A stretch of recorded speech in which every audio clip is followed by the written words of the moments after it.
Is this an adventure or what? We don't need unexplained phenomena. I hope you guys are enjoying this journey we're taking you on. I know you come expecting to hear about big cats, cryptids, UFOs. We will touch on some of that, but I think it's worth sharing some of this with you, don't you? There's only 2 living souls up here today. Because I can see it in my mind, I can see it in my head what I saw, but I can't describe. Our eyes was closed, like a brightish light in my face, and I just felt paralysed. Someone said there's something out there, so we had a look. It looked like a walnut. That's the only way I can describe it. It was like it had loads of tiny little windows all over it, and it had lights in those windows, but not a light that illuminates. Anyway, we were ushered into this lounge. This fella come in, he said, whatever you saw was a weather effect. And everything is deathly silent. There's no sea, there's no wind, there's no night noise, because, you know, there's foxes all over here. There's nothing. Nothing. Have a good weekend, everybody. I hope you have. And here we are again on another Sunday. It's been a warm one, hasn't it? And it's still warm. I've just been looking at some comments, and you've still got a lot of heat wherever you are. So I don't know whether you enjoy it or whether you're wishing for a bit of cooler weather. I don't know. But it's been warm. Busy week. I think we all have, haven't we? But relaxing now, and let's see where this hour or two takes us. At 8 o'clock, all being well, I'm going to be speaking with Michael, who's going to share with us an experience. And I'm not even going to go into details about what it is. I'll let Michael, or between us, we'll just open it up, kind of unpack it and let you guys hear, because it's interesting. And he's also, hopefully, assuming he comes at 8 o'clock, I think he will, he's also going to touch on what me, Pete, Linny, Chris, excuse me, Jack, and the host, there were 7 of us that saw the light. Michael's never talked about it. He were there as well. And Mark, of course. So, you know, we're just going to get another perspective on that. You may have known, or if you've looked at YouTube channel in week, you may have seen, I put about 24 seconds of footage on of that strange misty anomaly that one of my daughters, or Sarah, managed to film. And I said I was going to do a follow-up on it. Well, I've been today and done a little bit of filming, spoke to her. She's not gone on camera, but she's there. She's actually holding camera and just telling us where she filmed it. And a few other bits of interest that you guys, I think, will find interesting. And I can show all footage. Then we can rule out whether exactly what it is or is not. We're not going to solve it, are we? But I've enjoyed reading comments, and all your comments are valid. There's no offence taken at the comments. There's people saying it's smoke, aerosol, a vape, lots of things. And if you've not seen it, it's only a short that's on YouTube, about 24, 25 seconds. Have a look at it after stream or at some point, and then you'll get a lot more of it, probably, I don't know, full version at some point later in the week. Where are we going with this now? Let's have a look. 200 people here in chat, so thanks for sticking with it, guys. It's really good. So we've got Gemma doing moderating. I think Lee's doing it. Sober Carper's in. Linny's in. Tim Stoker, Paul, or Paula. Let's have Tony Worrell. Bobby Dazzler, Amanda. Good to see you, Amanda. Dragonborn, always good to see Dragonborn. Cliff Top Pete. I don't know who that is. He's Cliff Top Pete fella. Dizzy Doors, let's have a look. I think Jack will be in. Oh, there's Jack 1948. And I don't know if that's his date of birth. Janice FK, let's have a look. Simon Riley. And let's see, we've got Lee in. There's loads of names there, and I'm not going to get through them all because I can only see a small section. But give us some questions in capital letters, please. Just out you want to throw at us. There's been a few reports coming this week. One from today with a couple of photographs, but I want to work on photographs, so I'm not going to. They're not spectacular. You're not going to sort of see some alien spaceship, but the guy's been good enough to send me a report. I want to just have a little play with photograph, not manipulate them, but just enhance it, alter light and contrast a bit so we can see a bit more. And I spoke to a lady today who's given me a report that I'd found out about 8 years ago. And I've not been sat waiting for it, but I never thought I'd hear it. So that were really, really nice that I managed to get that report from a lady called Sue. who told me about what she'd seen in Bridlington, of all places. Fancy that. And there's another one here from a good contributor to channel, Rob. And Rob sent me this report. Well, he's got this report from the lady who saw something. So let's just have a look at this. I'm going to read you this, guys, and hopefully we might see some questions come in. Let me just have a look. I don't want to miss them. Just give me one sec. Paul, I see. Well, we'll do Trump, of all things, in a bit, shall we? Right, so this is from... this is a report from Malton, which isn't far from Bridlington, really, not far from area where I live. And there's a couple of photographs. It's not absolutely massively detailed, but it's a good report. So Jane sleeps in the window with great views of the surrounding countryside and the sky.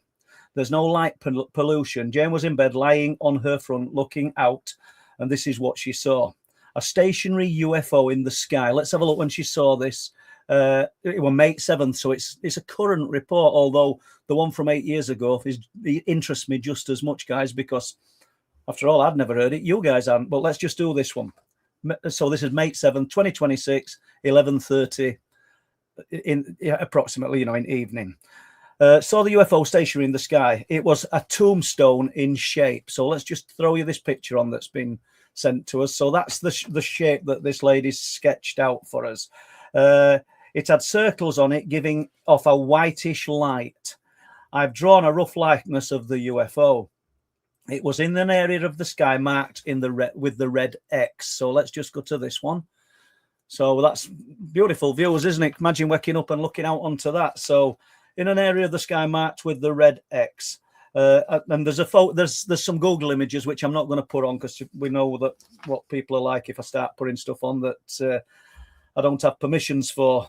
The object moved over slowly to the right. The lights turned pale red, then alternatively black to white, then to red, then back to white, then to red. The UFO then moved out of view. So it's not a long report, this. Jane looked at it again, and she looked for approximately 7 minutes. And Jane looked again approximately 7 minutes later, and there were two more similar shaped objects in the sky, but these were smaller craft. Now, obviously, she were there, I weren't. I wonder if they were further away and same size.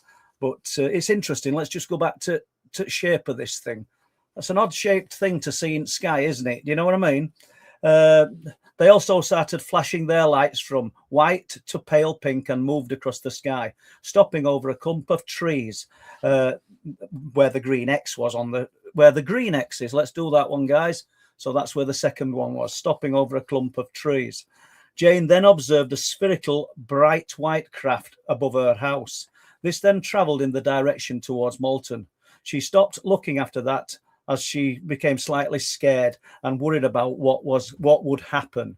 So that's interesting in itself, isn't it? I mean, we're going back not long, really, just a week or so, but May 7th. So what do you think, guys? I mean, we've got people seeing things. There may be a perfectly rational explanation for that, but I find it fascinating that let's just see where that question's disappeared to, if it's disappeared at all. That we've got reports coming in. There were one today, as I say, and there were two photographs sent with it. But I just want to highlight photographs a little bit more so that it makes it better for you guys. Let's have a look at this. I see Trump's footage shows objects similar to what you see. What are your thoughts? Similar to what you see? Well, I suppose, Christopher, the objects that people are capturing on film, they're going to be maybe going to be similar to what a lot of people trying to observe this phenomenon are seeing. When I looked at the footage, I genuinely believe that it's not as good as the stuff that we've managed to film. I mean, we have this little group on WhatsApp, and we talk about things, and I think it was Chris Mack that said the other day, the footage that Ian, who's in chat now, managed to film just sort of blows you away, and you can't deny it. It's absolutely incredible. And I know there's going to be people in chat saying, well, why don't you put it out? Why don't you do this? Why don't you do that? But we kind of do have as reasons. I mean, let's face it, it's took all those years for the release of this footage that Trump's just released. Although we're not like presidential, are we? So I don't know. Maybe we should put a little bit out. I had actually thought, and I don't know what you guys think, and I think Steve's in as well tonight, who comes up there with us. I had actually thought about a little panel live stream where we present some of our footage and discuss it and let you guys talk about it. But I'll put that to lads when we get up on cliffs and see what they think, because it'd be interesting as a comparison to this smoking gun of ufology footage that just hasn't really smoked, has it? It's not really even got off ground, because I don't think there's anything new there, do you? There's nothing that's there's nothing in it that we didn't know. I think only thing that is of interest is the fact that we're being lied to when people were saying in high places, we're not interested in this subject. We're not interested in UFO stroke UAP. It's of no interest. It's of no defense significance. And I don't know, I don't mean sniggering at people, but just disregarding it. And look at this footage that's coming out. Look at all these papers that are coming out and documents. Like I said, they're not the smoking gun of ufology, but they're showing that there's an absolutely enormous interest in this subject that everybody thinks is a joke.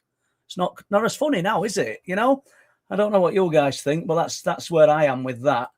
Let's just have a little look down here and give us a sec, guys. We've got a few reports that I want to run past you, but I'm just checking there's no questions, because I do realise when Michael comes on at 8 o'clock, I'm going to have to, if I haven't got the questions before that done, I'm going to have to stop doing it. But right, let's have a look. Did the lady who saw the tombstone not film it? No. And I'm not saying because she's elderly, but this is an older lady who was laid in bed, and obviously you can see the views. There's nothing at the back of her, so unrestricted views, probably no curtains up, and she just laid there and observed it. But I know what you mean, Linda. You know, it's brilliant if somebody can film it. Like the report I got this morning, the guy snapped a couple of photographs. He's of the opinion it's possibly a weather balloon, and as I say, I could just show them you, but they were a little bit indistinct. So I'm going to wait a little bit and we'll get those up. I'm still fascinated. I don't know if I read last week about what I called the M18 aliens, because if I did read it, then apologies, but I'll just do it again, just in case. I don't know what I've read and what I haven't read, but I'm just hoping that somebody else saw this. And this lady sent me this report, and it were on 10th of May. So we got 7th of May with this one from Malton. Then we've got 10th of May, early hours of Sunday morning, 10th of May, around 12:30. Me and my partner driving home from Manchester on the M18 northbound towards Doncaster. We saw two figures walking on the hard shoulder, which we thought was strange. It would be at that time, I suppose, wouldn't it? However, as we got closer, we noticed they were 7 to 8 foot tall and completely black. Okay, let's have a look. I looked in my rear view mirror, but could only see their legs.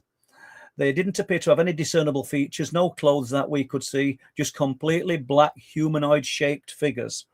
A few minutes later, my partner saw a short, fat, cat-like creature. Its eyes lit up orange, as would, and it had a round face that was and it was about 2 feet off the ground. As we got off the motorway and closer to my home, my car began making noises as if something was being dragged underneath. We stopped the car and checked the entire undersection of the car, but found nothing. They all interest me, and I know they all interest you guys, but this one does, because although it's late, it's 12:30. If there's 2 7 to 8 foot tall humanoid shaped figures walking along the M18, you know, I mean, it could be just misidentification. Let's face it, we know that most of this is going to have a logical, but other people might have seen this. So I just keep kind of throwing that out there, because I'd love to get something else. And let's have a look. Let's just keep going down, guys. Dragon Ball. What Trump has put out is nowhere near as good as what you've got. It's simply the dregs of their waste bins. It probably is. Look at that beautiful dog. Yeah, you know, there's going to be far more. I mean, like jumping back. Let's face it, and I'm repeating myself, but before the release of these papers, if we jumped back 5 to 10 years, they weren't interested in this subject. You know, you got the odd snippet under extreme duress of UFO related material released just to pacify us. but there's been a big shift, and now there's more to come. Let's hope there is something that kind of tips it, and it kind of shows without doubt. But I think people are of the opinion now, they know, don't they, that the reality of what we're talking about. Let's have a look here, guys. I've just found uppercase in. Let's have a look. What's this, Tim? I have a question about the man you encountered with wraparound glasses when you were going to the electrical shop in 2013. I don't want to ask if you'd rather not talk about it. Let me know first. Well, that's a weird kind of thing, isn't it? Because I don't know what you're going to ask. But, do you know what I mean, Tim? Well, if you don't think it's going to be offensive, let's have a go at it. Do you know what I mean? But I don't know, do I, mate? We are you putting the question up. But anyway, let's go. Let's have a look. Thank you very much, Karen. That's very kind of you. Let's have a look. Peter Leach. Hi, Paul. Any more strange howling noises reported, or indeed any bipedal wolf sightings? It's fascinating, and I won't go into detail about Peter, but I know he's got a vested interest in that particular area. And there's an area just on the outskirts of Danesdyke. There's another little bit of woodland between Danesdyke and Lighthouse Road, and there's fields in between the two. And some people who lived on Lighthouse Road, who may be in the chat, may not be in the chat, because this is not planned, this question from Peter, on 2 occasions, and I think in the month of October, they'd heard the strangest howling and growling sounds coming out of that bit of woodland. And remember, when somebody lives in that area and they hear all the usual wildlife, and then they report to you that they've heard something that's highly unusual, then you kind of take notice. Not only do you take notice, but we're looking at the month of October, when we've had the reports from people, like I say, every time, totally unconnected to one another, reporting the same type of thing in the same areas. So then it becomes of note, then it becomes really interesting. So, but the howling noises, no. Do you know what I mean? But let's not hold us breath, that Peter, it could happen, and it could be that next week I'm reporting something or getting something from somebody. What I find fascinating is in most instances, I manage to talk to the people directly. In a lot of instances, I'll change the name if that's what they want me to do, but I'll get a little bit of audio from them, a little bit of recording, because there's too many people, because I'm getting so many reports, want to put out the suggestion that I'm making stories up, and I'm not. It's brilliant that I get these reports, but I love getting a little bit of audio. I spoke to this lady today about her Bridlington sighting, and it's been brilliant. It took 8 years to get this story. I heard about it 8 years ago from her son. It's not the smoking gun of ufology, but it's interesting. But as regards what you are asking about, Peter, no. But once again, we've got a concentrated area. We've got a location where there's an high probability. There's probably a very slim probability, but there's a higher probability of seeing or experiencing something there. We know where that spot is, Peter, don't we? Than most other places. So around East Yorkshire, should we say? Let's have a look. So we got Tim. Did the shopkeeper who saw the man with the wraparound glasses elaborate on what he thought about him? Did he look strange to them too? Did he see where they went to? Right, we'll do that in a sec. I don't know why. Well, I appreciate you asking me first anyway, Tim. So, it's the barber's shop across the road, and it's literally there now. That guy's had that barber's shop as long as I've lived here, so over 30 years. And he came out of his shop, I don't know, when he next saw me, a day later, 2 days later, but within the week, and asked me about the man. And he said they'd been watching him. They'd been watching this man who'd been just hovering about the area, looking in the direction of my home. Or our home, myself and my wife, and they've been watching him because he looked so unusual. We've got a really, really cold but sunny day, and we've got a man with his shirt off, just stood casually doing nothing but not interacting with anybody. He's on an old green bike, the type that you would sort of shove the Ovis advert type bike, you know what I mean? And when my wife looked at the bike, it had no brakes on. And I realised I'm halfway into a story here, Tim. You've actually, I'm blaming you because you've set me off, and there'll be people watching this and listening to this who've got no idea of the context of what we're talking about. But basically, yeah, he said he looked highly unusual. They knew he were looking for somebody. And when I came out of my door, he literally made a beeline for me. And did they see where he went to? No, they didn't. And I didn't. And I've got CCTV. I don't mean he vanished, but obviously just you can only go right or left. So he just went out of sight. I don't know. We'll probably do a little bit more on that in a future live stream, because if I start on that, there's going to be people sat thinking, God, he told us this other week.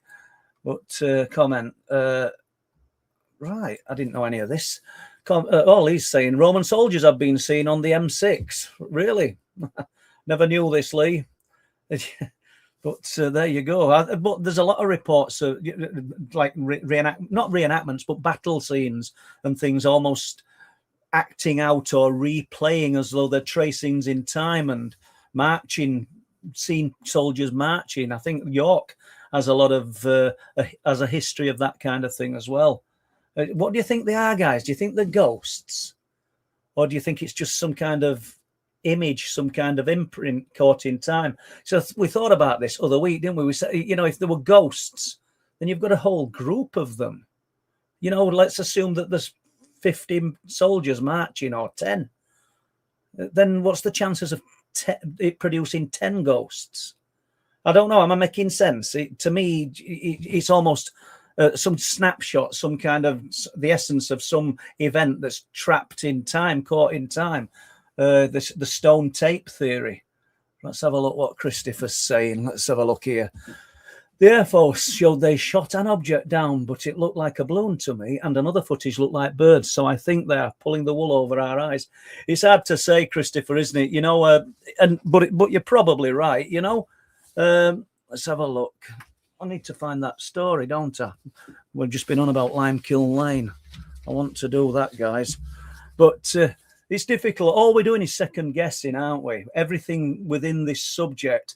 It'd be lovely to be able to sit here like some people doing live streams and doing radio shows and podcasts, and they start telling you what this is, and they start telling you where these things are from. And you're never going to get that from me. Well, you would. And you'd get it from all team if we got that kind of information. But quite honestly, I don't think anybody's got that kind of information. And, you know, they've been releasing these incredible files. We'll call them incredible. I don't think they're that incredible. But I don't think they really know true origins of these objects, do they? And it's certainly it's obvious listening to the people commenting as they're observing these things that they've no idea what they are. You know, but I don't know. I wish I did. Right. Paul, did he mean the spam man? Earlier question. Yes, he did, Ian. Yeah. And that's the spam man. If you've not heard it, is the guy who was waiting for me on our street in 2013 with this weird questioning and telling me I was bringing down the light. And that's what that question prior to that really were referring to. Let's have a look here, guys. Ian. Has the slow drip of disclosure actually worked? Well, I think, Ian, who in here thinks that we've had disclosure and the drip feed of disclosure for decades? We really have, in films and adverts, everything. I mean, Alien seems a common, the alien image, the grey alien image, it's a commonplace item. You see it on party balloons, you see it on, with, you know, masks and everything. It's almost become an acceptable image within our society, hasn't it now? But I think we've sort of been conditioned to the condition, aren't we? But there you go. What do we do? Let's have a look at this. So it's only a page, but it interests me because I've waited 8 years to hear this, and it was lovely speaking to Sue today, and I got to talk to her, and this sighting, this strange sighting, was close to the Limekiln Lane Caravan site. And on this occasion, Sue were out walking her dog before going to bed. She remembers looking towards the caravan site from the road and observing a cluster of transparent, yellow to almost opaque, see-through, football-sized spheres just above the top of a static caravan. And they were about the entire length of it, and they were obviously in the air above it and kind of moving within each other. I mean, we spoke at length. She said they weren't all football sized, but that were about the size. Some of them could have been a bit bigger and some a bit smaller. But you imagine seeing that, that this is October 2017. And you're out walking your dog and you're looking at that. I mean, chances are, she never said, and because I don't think she'd have known, but there'd have been nobody in them caravans in October, because I think there's only so many months of the year that you can actually stay in them. And so we don't know if anybody on the caravan site would have seen this. It's silent. She's observing it quite sort of, I don't know. What would you do? How would you react? You're looking at it from over the road and you're looking across onto the caravan site. She says there was no sign of a gap between the spears and they seemed to be overlapping. She said they also seemed to be moving within each other, adding that she was not sure if they were separate or if they were separate or all part of one bigger object. Oh, wow. Can you imagine that? I mean, we're traveling about all over the place, hoping to catch some glimpse of unexplained phenomena, and is some lady randomly walking with a dog, and am I just to see that? Although it has had a lasting impression, absolutely. I knew from speaking today. Let's have a look. And they would have been about the size of the caravan. There was no sound, but she did. Here's one item that sort of the thread that runs of sameness that runs through it all. She did feel like they were watching her. It's fascinating, that, isn't it? She felt like she were being watched. Right. She told me when she arrived back to her house a short time later, she would not dare look out of the windows in case the lights were there. How many times do we suspect that or feel that there's an awareness and these things? It's almost as though you look at them and that suddenly they're looking back at you. And that reminds me of the sighting from the Garden on the Wolds, which is close to Driffield. I realise, some of you guys aren't going to know where this is, so do a bit of Google. It's a little village on outskirts of Driffield. And a couple with a garden that looked onto absolutely areas of nothingness, just fields and open grassland. They had an orchard at the bottom of the garden, and they're looking out of their bedroom window, and they can see beyond the orchard some spheres of light. Fascinated by what they're looking at. So the next night they venture into the garden and look, and the lights are there again, the further down. I think it's another night. They don't have to look into the fields. The lights are in the orchard. Another night, they're close up near the house, and then it became very frightening. And they become on the phenomena's radar. And obviously, this lady felt like these things were watching her, didn't she? Let's go down here a little bit. Right. Oh yeah, Linny, Paul, the last howling I can remember was me and Michael at Waldgate. You and Michael at Waldgate. That's correct, yeah. So Michael's coming on tonight, and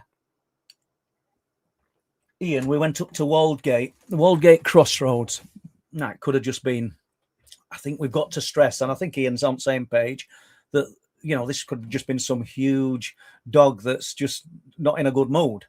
But we were up on the Waldgate in the middle of nowhere, and that something started howling, but it was just continuous. I don't mean howling and then stopping. This was just lung capacity must have been immense. But Michael was with us that night. So, yeah. But it's thank you. Linguini,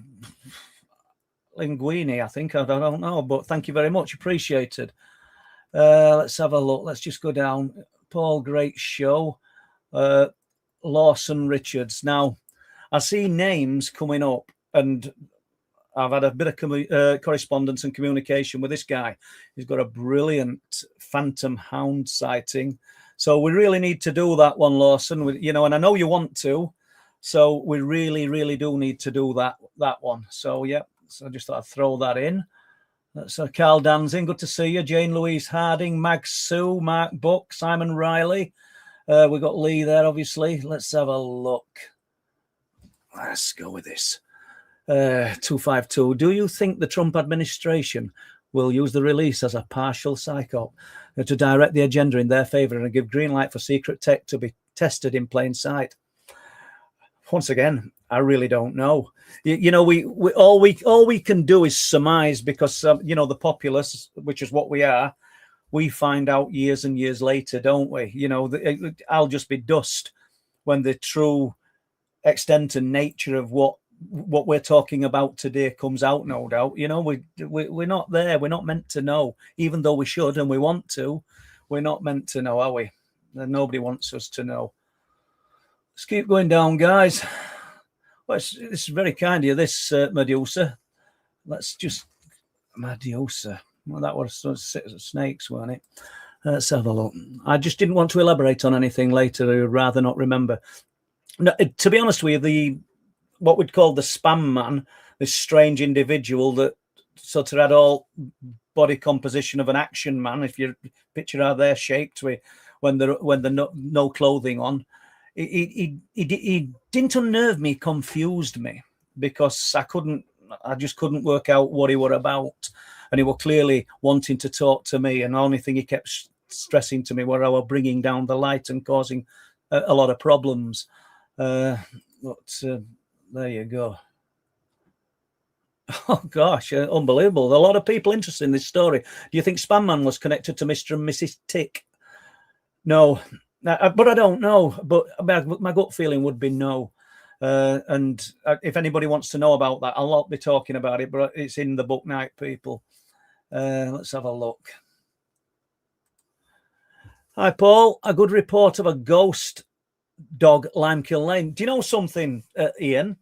I told that lady today. I said, I literally did. I said, there's another report on that caravan site. And I wish I could remember you guys, but obviously I had no intention of talking about it today, but I'll just mention it now. So we're going back quite a lot of years. I think the guy who sent me the report were probably in his 50s, maybe 60 even, when he sent me the report. And he was a young boy, and his mum and dad had bought a second-hand caravan on Limekill Lane. I think this is what you're on about, Ian. And he'd been out playing. Obviously, he's on holiday. He's enjoying himself. Comes back home, maybe for his dinner or his tea. He's only 9 or 10, 11 years old. Right, so I haven't got the exact details in front of me. But he's only playing on caravan site, holiday homes. So he comes back to the caravan, and mum and dad aren't in. He goes to the side door of the caravan, tries it. It's locked. So he goes to the bay window at the front, peers inside, looking, checking mum and dad aren't there. And he's amazed by what he sees. He says, because near the fire that would have been in the caravan, there's a little dog. I think he said it were a Yorkshire Terrier, but it were almost see-through. You could see the dog, but it weren't all dark brown and black like a Yorkshire Terrier would be. And it's barking its head off at him, but there's no sound. And it comes running across the caravan floor and jumps onto the window ledge, and it's barking like mad at him. There's loads and loads to unpack with a story like that, I think, as silly as it sounds. Because unless it's just going through this motion that we talk about with the tracing, the essence of something trapped in time, and that's just on a loop replaying, and he was just lucky enough to catch it running to the window like it probably did all the time when it were resident of that caravan as a living dog, maybe that's what he caught, and that's why it were making this barking sound. But we can look at it another way. It seemed to be aware of him. Now, incredible is that if there were an awareness, but this guy is stuck with that memory. He didn't know whether this dog belonged to the previous owners of the caravan. He's a little boy.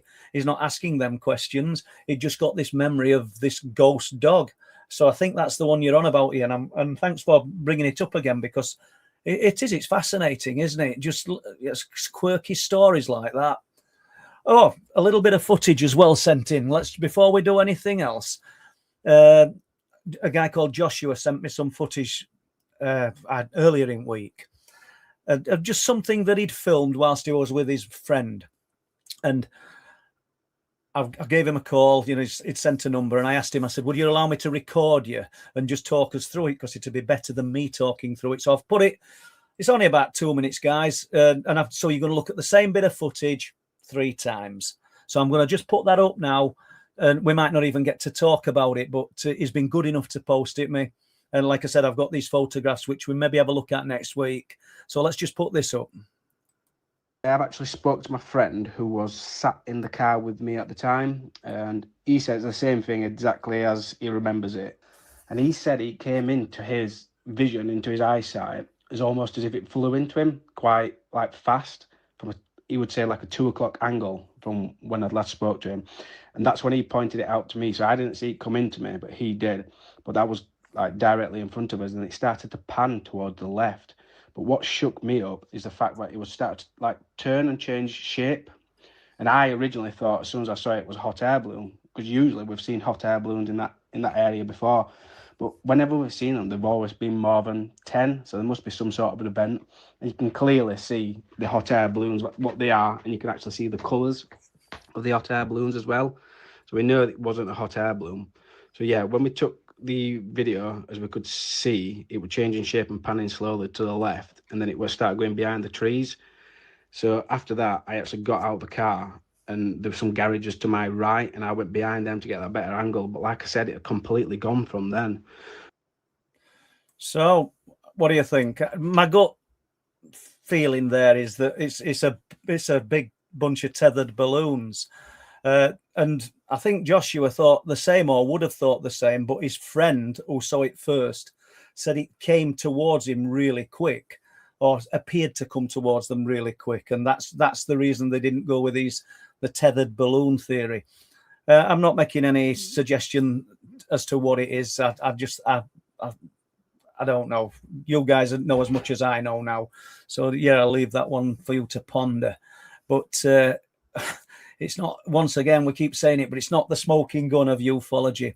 But I'll put it to lads tomorrow or in week when we get up onto the areas where we do a bit of observation and set cameras up, that we may be in a few weeks' time, and I'll get all bits of footage up, and we'll not do our own disclosure, but we'll talk about the footage, and let's see how it compares, if they want to do it.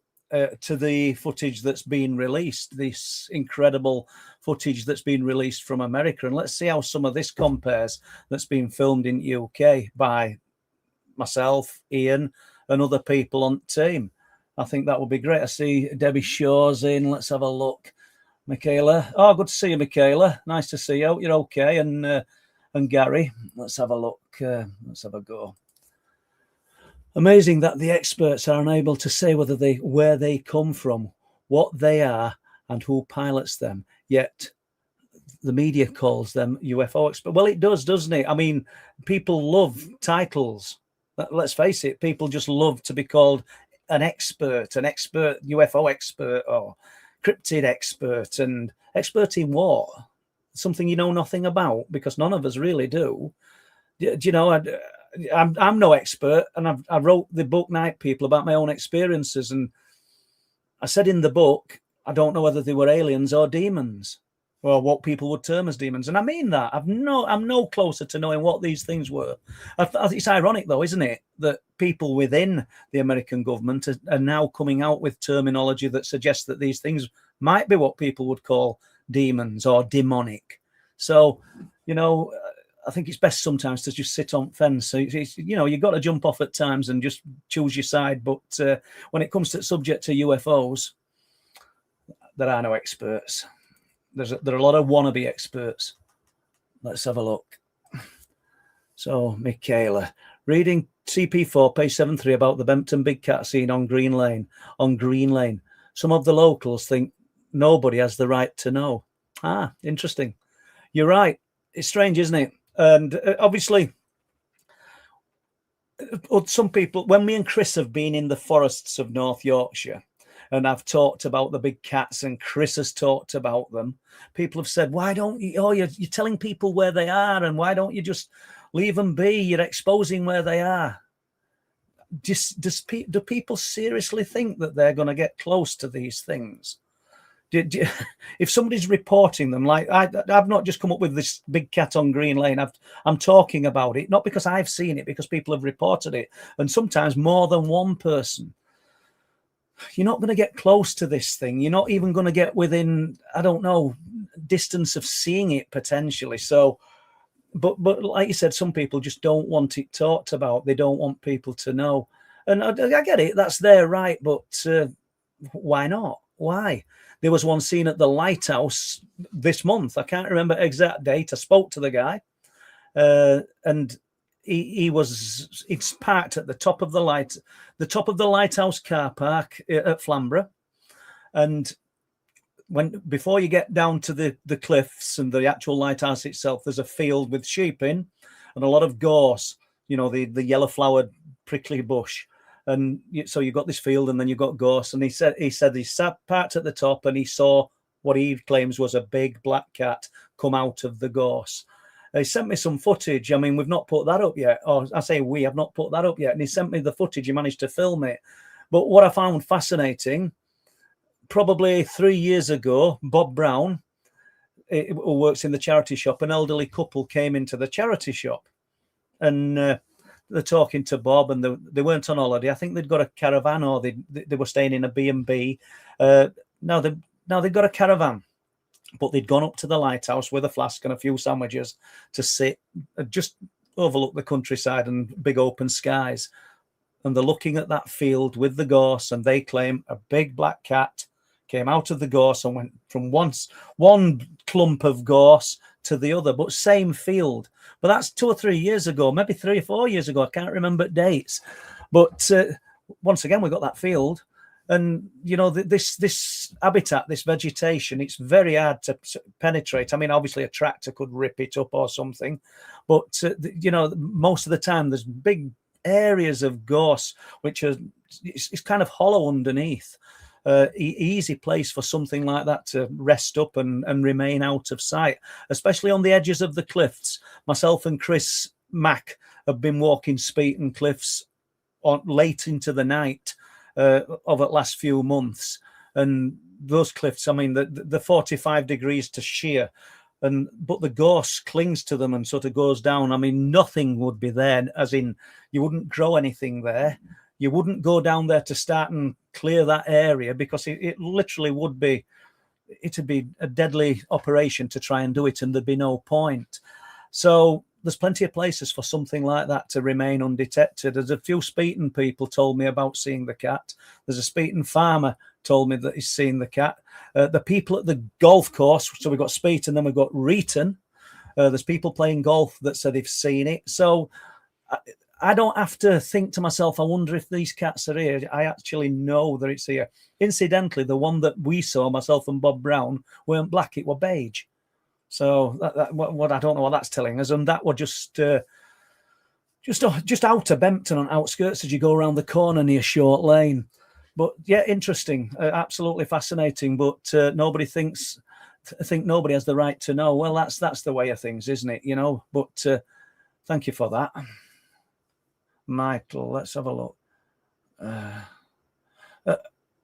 Can you elaborate on what you mean by no? But I need to go back to your question here. Puzzling me. Let's have a look. Can you elaborate on what you mean by no one else has the right to know, please? Is that what I said? I don't think I did, unless somebody's put it in chat. Because I don't mean everybody needs to know this information, but no, I don't think I did. Let's have a look here now. Paul, would you go on Joe Rogan podcast if all the truth proof has pushed hard enough? I don't think he'd be inviting me. I've been on probably all of the big podcasts around the world, coast to coast, probably 4 or 5 times. I used to like going on coast, Midnight in the Desert. The only reason I'm not going on any now, that's down to me, because I've been invited to, still get invited to quite a lot, but I just became saturated with them.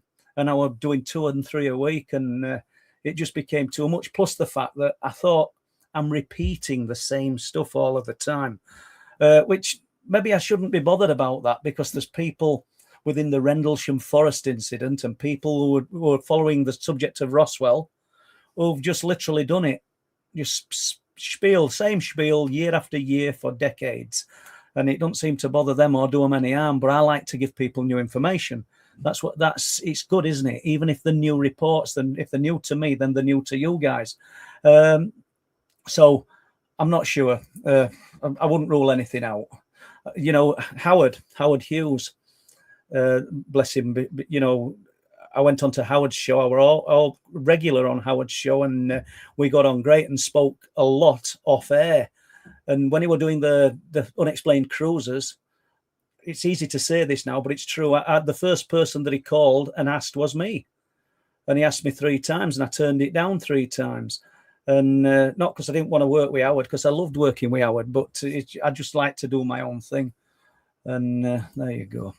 Let's have a look. Ian, evening, Paul. Is there any chance of getting Don Phillips and his guide for some in-depth questions? Don Phillips, yeah, I don't see why not. We could try, mate, couldn't we? We could try. And when I'm looking at that, then I'm thinking of Don Lodge as well, who does website for me. But Don Phillips and his guide for some in-depth question and answer. I don't know if you know Don. If you do, fire some questions at him. But there's so many people said they'll come on recently, like Whitley Strieber, Professor Simon Holland, and I've not followed these people up. I've just been too busy with other things myself. Jim Segala. So I need to do this, but as I say, it's just hard fitting everything in, guys. And let's have a look. Let's go down here. Let's have a look. Paul, have you got a strange fog on your walkabouts? No, not strange fog, Lisa. That's not just been the normal stuff that's thick. I mean, if you've ever been up onto the cliff tops around East and North Yorkshire and you see a sea fret coming in, it literally rolls in like a wall and just envelops the land, and it comes in really, really quick. But I don't think there's anything paranormal or strange about that. What my daughter Sarah filmed a few weeks ago, that's strange. It's not fog, is it? But it's strange. And I'm looking forward to putting that together.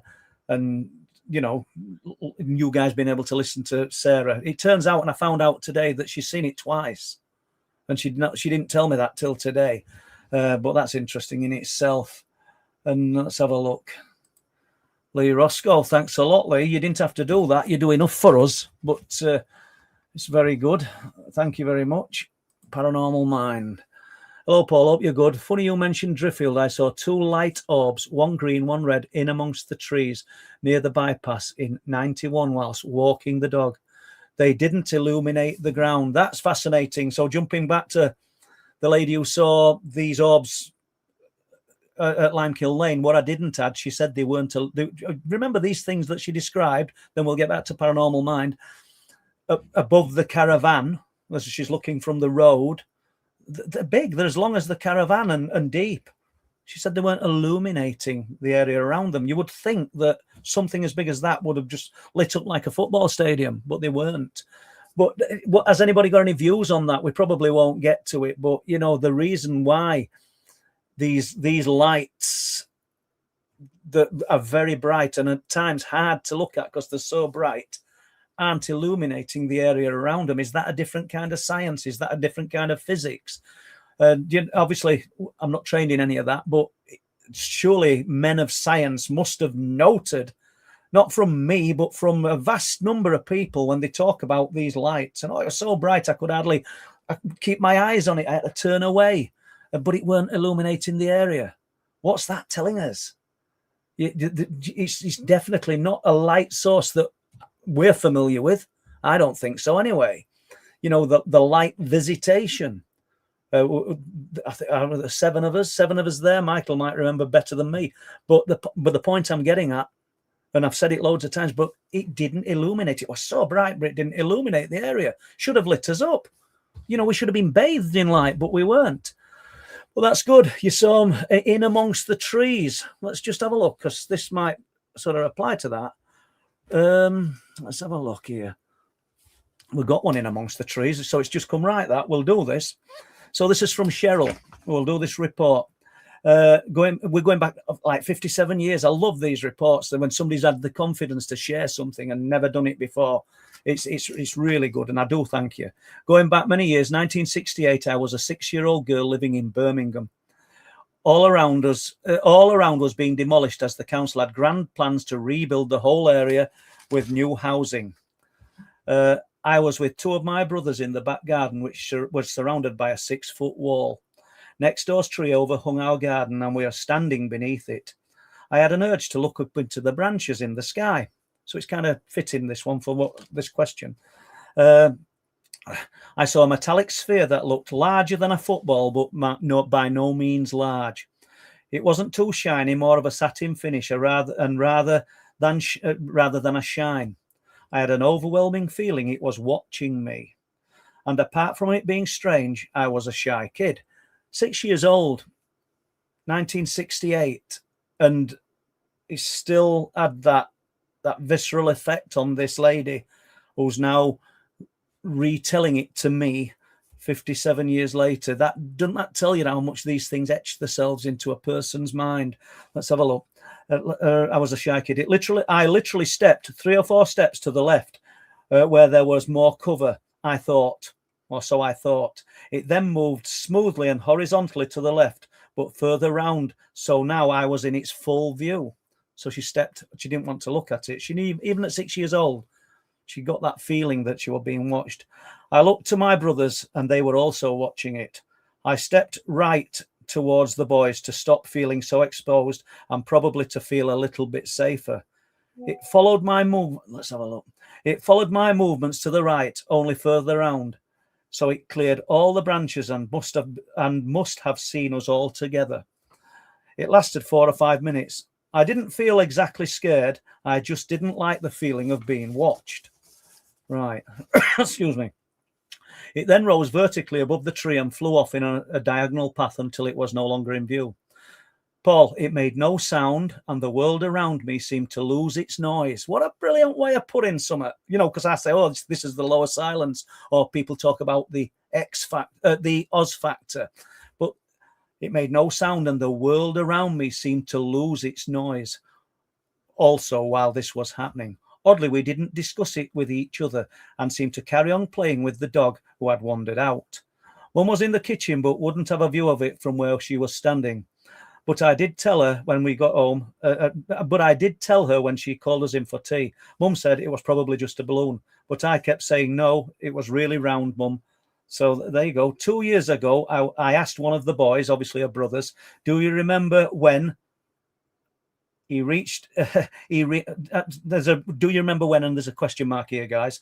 He reacted oddly and said, I don't remember it, but you are really effing with and stirring my mind up now. Stop it. You're messing with my brain, sis. So obviously had a disturbing effect on him. And he's got to think back now over 50 years. I asked the other brother recently, but he has no memory of it at all. It would have been springtime as the tree was in full leaf. That's how I could see. I could see between the branches. I also remember that I was wearing what I was wearing, and it wasn't winter clothing. Just a short story from a long time ago of a strange occurrence. Don't you think they're brilliant? And keep sending them, because I just love reports like that. And I'm sure you guys enjoy reading them. It's brilliant that people have sat on these things for all those years and then decide that they want to share them. I really appreciate that. Right, let's have a look. So Deb Shaw, Paul, did you say you were near the crossroads when you were? Yeah, we were, Deb. We were near Waldgate Crossroads when we heard the howl.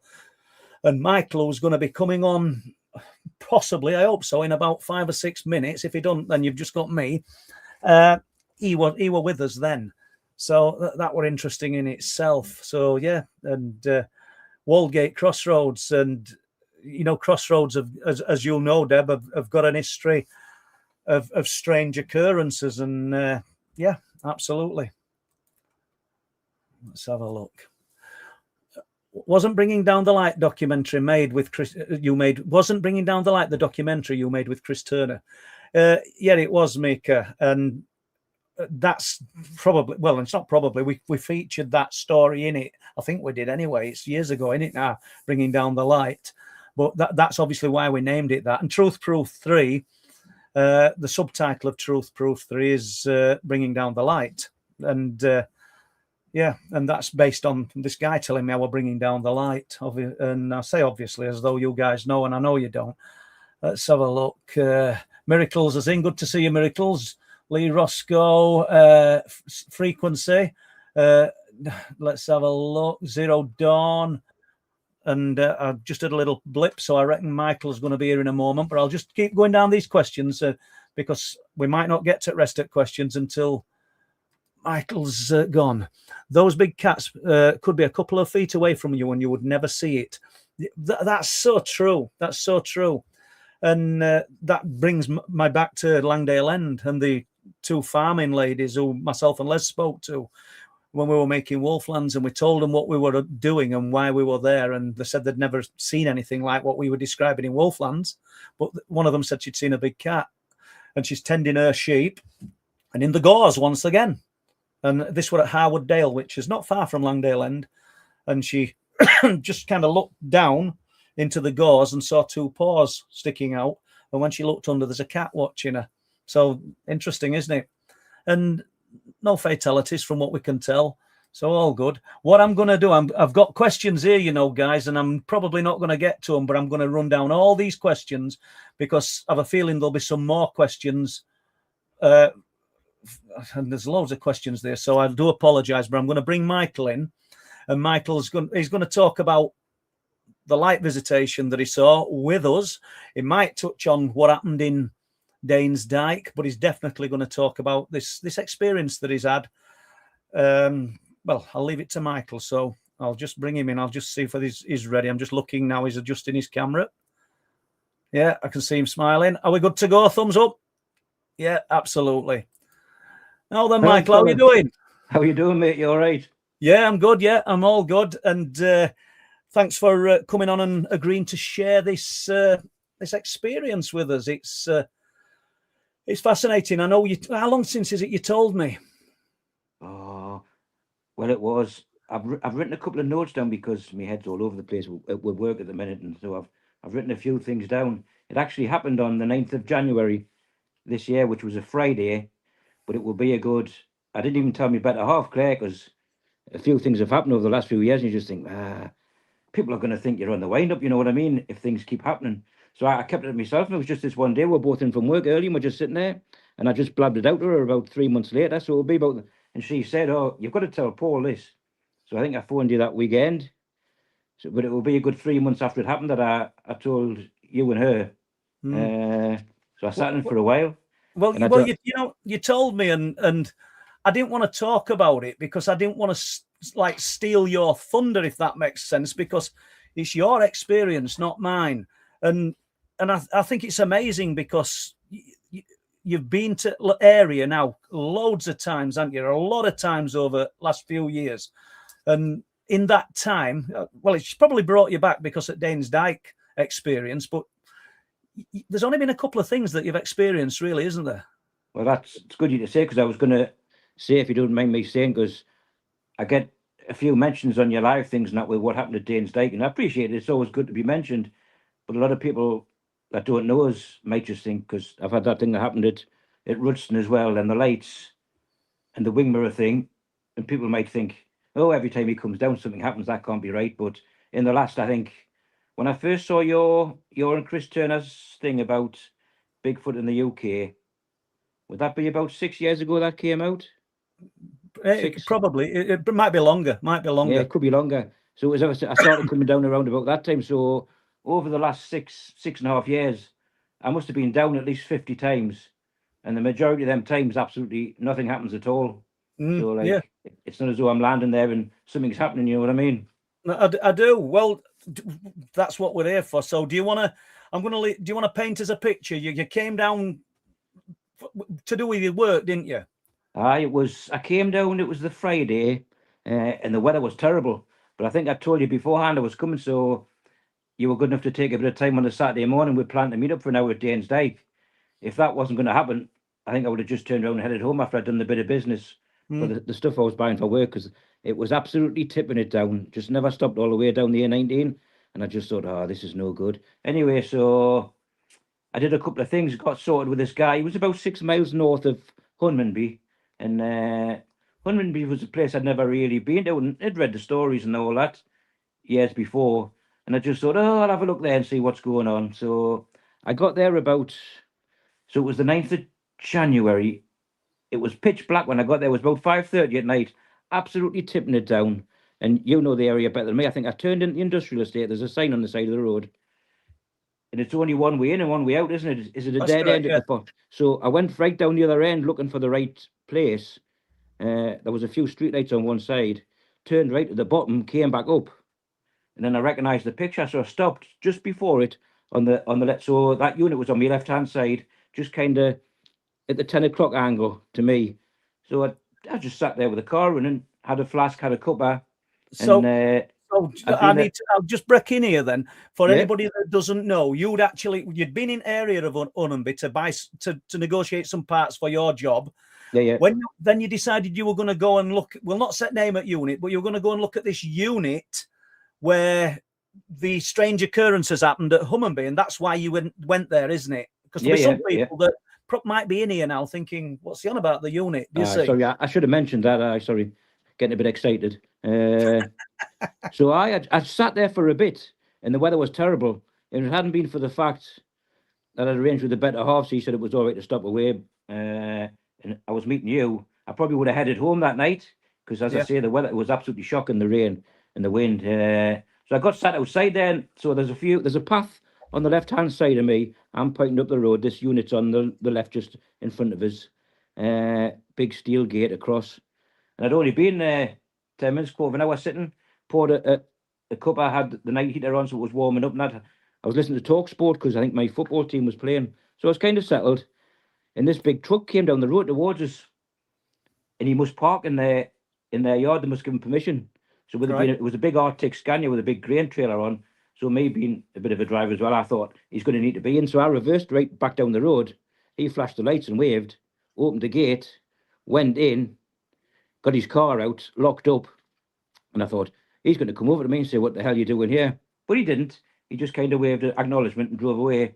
So I thought, I'll get out now. The rain kind of backed off a little bit. So I thought, I'll have a look at the gate. So I went to the gate. It was pitch black everywhere. You couldn't see really your hand in front of your face apart from these two little street lights. And I had a look through the gate, and you can stare right down the yard to that compound at the back. Yeah. You couldn't really see the compound, but you were staring down there. So I had a couple of minutes just stand and get my bearings. And it was soaking, and I'd walked through a puddle. So, and this people think, "What's you on about?" But this is important to the story. You've been in my van with us before. I've got a nice Transit. I like to keep it clean inside. It's not like my car, which looks like a dustbin. I like to keep it clean, so it's got like rubber flooring, but I cut out big cardboard thick mats on both sides just to soak up any mud or anything if you're getting in with things like that. So obviously it was all dry. I got out, had a look through the gates, and I thought I'll get back on the passenger side because my feet were soaking. And if I'm stopping in the van, I've got a pair of like warm furry slippers. I'll sleep in to keep my feet warm. And so I got on the passenger side, took my boots off, put them in the bag, put the slippers on, got myself across to that side and kind of got myself settled. And I thought, I'm never going to sleep tonight because the weather's absolutely terrible. But it wasn't so bad. But at about 10 o'clock, there must have been people working shifts. So there was cars coming in and going out. And I thought, it's going to be terrible. It calmed down again about 10:30. The rain was still bad. But I must have drifted off. I had the doors locked on the van because there's a switch. I always lock the doors on the van when I'm in it. So I knew it was locked. Night heater was on and just radio on low. And I eventually drifted off, duvet on. And you know what it is? I couldn't believe it. What a lovely night's sleep I had. It was absolutely fantastic. And I can remember, what time was it I woke up? I've got bits and pieces written down. It must have been around 4:30 in the morning, still pitch black. Two little street lights on there, but the rain had stopped. So the windscreen was quite clear. So, when you wake up and you're comfortable and nice and warm, I just kind of sat there with my head touching kind of the window in the back of the cab and just like looking out the window. But I was awake enough. And this figure, and I thought he must work somewhere. He just came from the left, out of nowhere, slowly in front of the van. Not just an ordinary figure, not really tall, not short, but big enough to see the upper half, head and that, go past the van, just like a dark figure and go into the darkness on the right. But what I did notice at the time, if you remember the Ready Brek advert, had the glow around him. He had that glow around his whole, the silhouette of him as he went from the left to the right. And I've really thought out more of it. I just thought, starting the shift early or something like that. But then it got a bit later on and the shifts must be like 10 till 6 because a lot of cars started coming in about 5:45, 10 to 6. It was still dark. And so I thought, it must have been starting early kind of thing. And when you look back now, you think you didn't see him coming down the path, and there's nothing on the left. You can't walk from anywhere on the left. No. And then daylight kind of came. It was getting slightly later, and that guy came to get his truck out again. So he opened the gates, put his car in, got the truck out, and he left the gates open. So he must leave them open for the workforce to come in. Yeah, So I was a bit cheeky. I thought, oh, I'll have a quick walk down the yard. And it was then I looked down, and the floor mat was absolutely soaking, wringing wet. My slippers were wet. And I thought, what's going on here? And the van's nearly new, so it doesn't rain in. So something, I hadn't been, but it looks as though I'd been out the van through the night with my slippers on. It was absolutely soaking. You've no memory of leaving that I've van, no have memory you? of it. I'd had the best sleep ever, and the best sleep I've had in that van that night, even though it was windy and raining. So I gets out, has a quick look, and had to sneak down the yard to have a look at the compound at the back. I maybe shouldn't say that because it's trespassing, but that's what I did, and it was getting late. And it didn't hit us, so I walked back to the van. And on the right-hand side where I was parked, there's a big lake behind a big, massive fence with like jaggedy bits on the top. So there's no way anybody can walk through that. So whatever this figure was, he's come from the left where there's nothing. He's walked straight across to the right into nothing. Yeah. And it's almost your unresponsiveness as you laid there in this very relaxed state. And you've said that there's a glow around this person. Mm-hmm. Yep, it was just like the Ready Brick advert, like you used to see years ago. What colour, what glow? Just like a creamy white, just exactly like the Ready Brick advert. Right. So that went, and I'm just sitting looking to the right in the van. And I can't believe it because there's a lake through there. And there's no, I must have thought in the dark there's a walkway through there or something, or there's absolutely nothing. It must be about an 8-foot high fence with a bit of a dike, no path on that side. So why would you walk from the side where there's a path all the way down to the side where there's no path and just a road?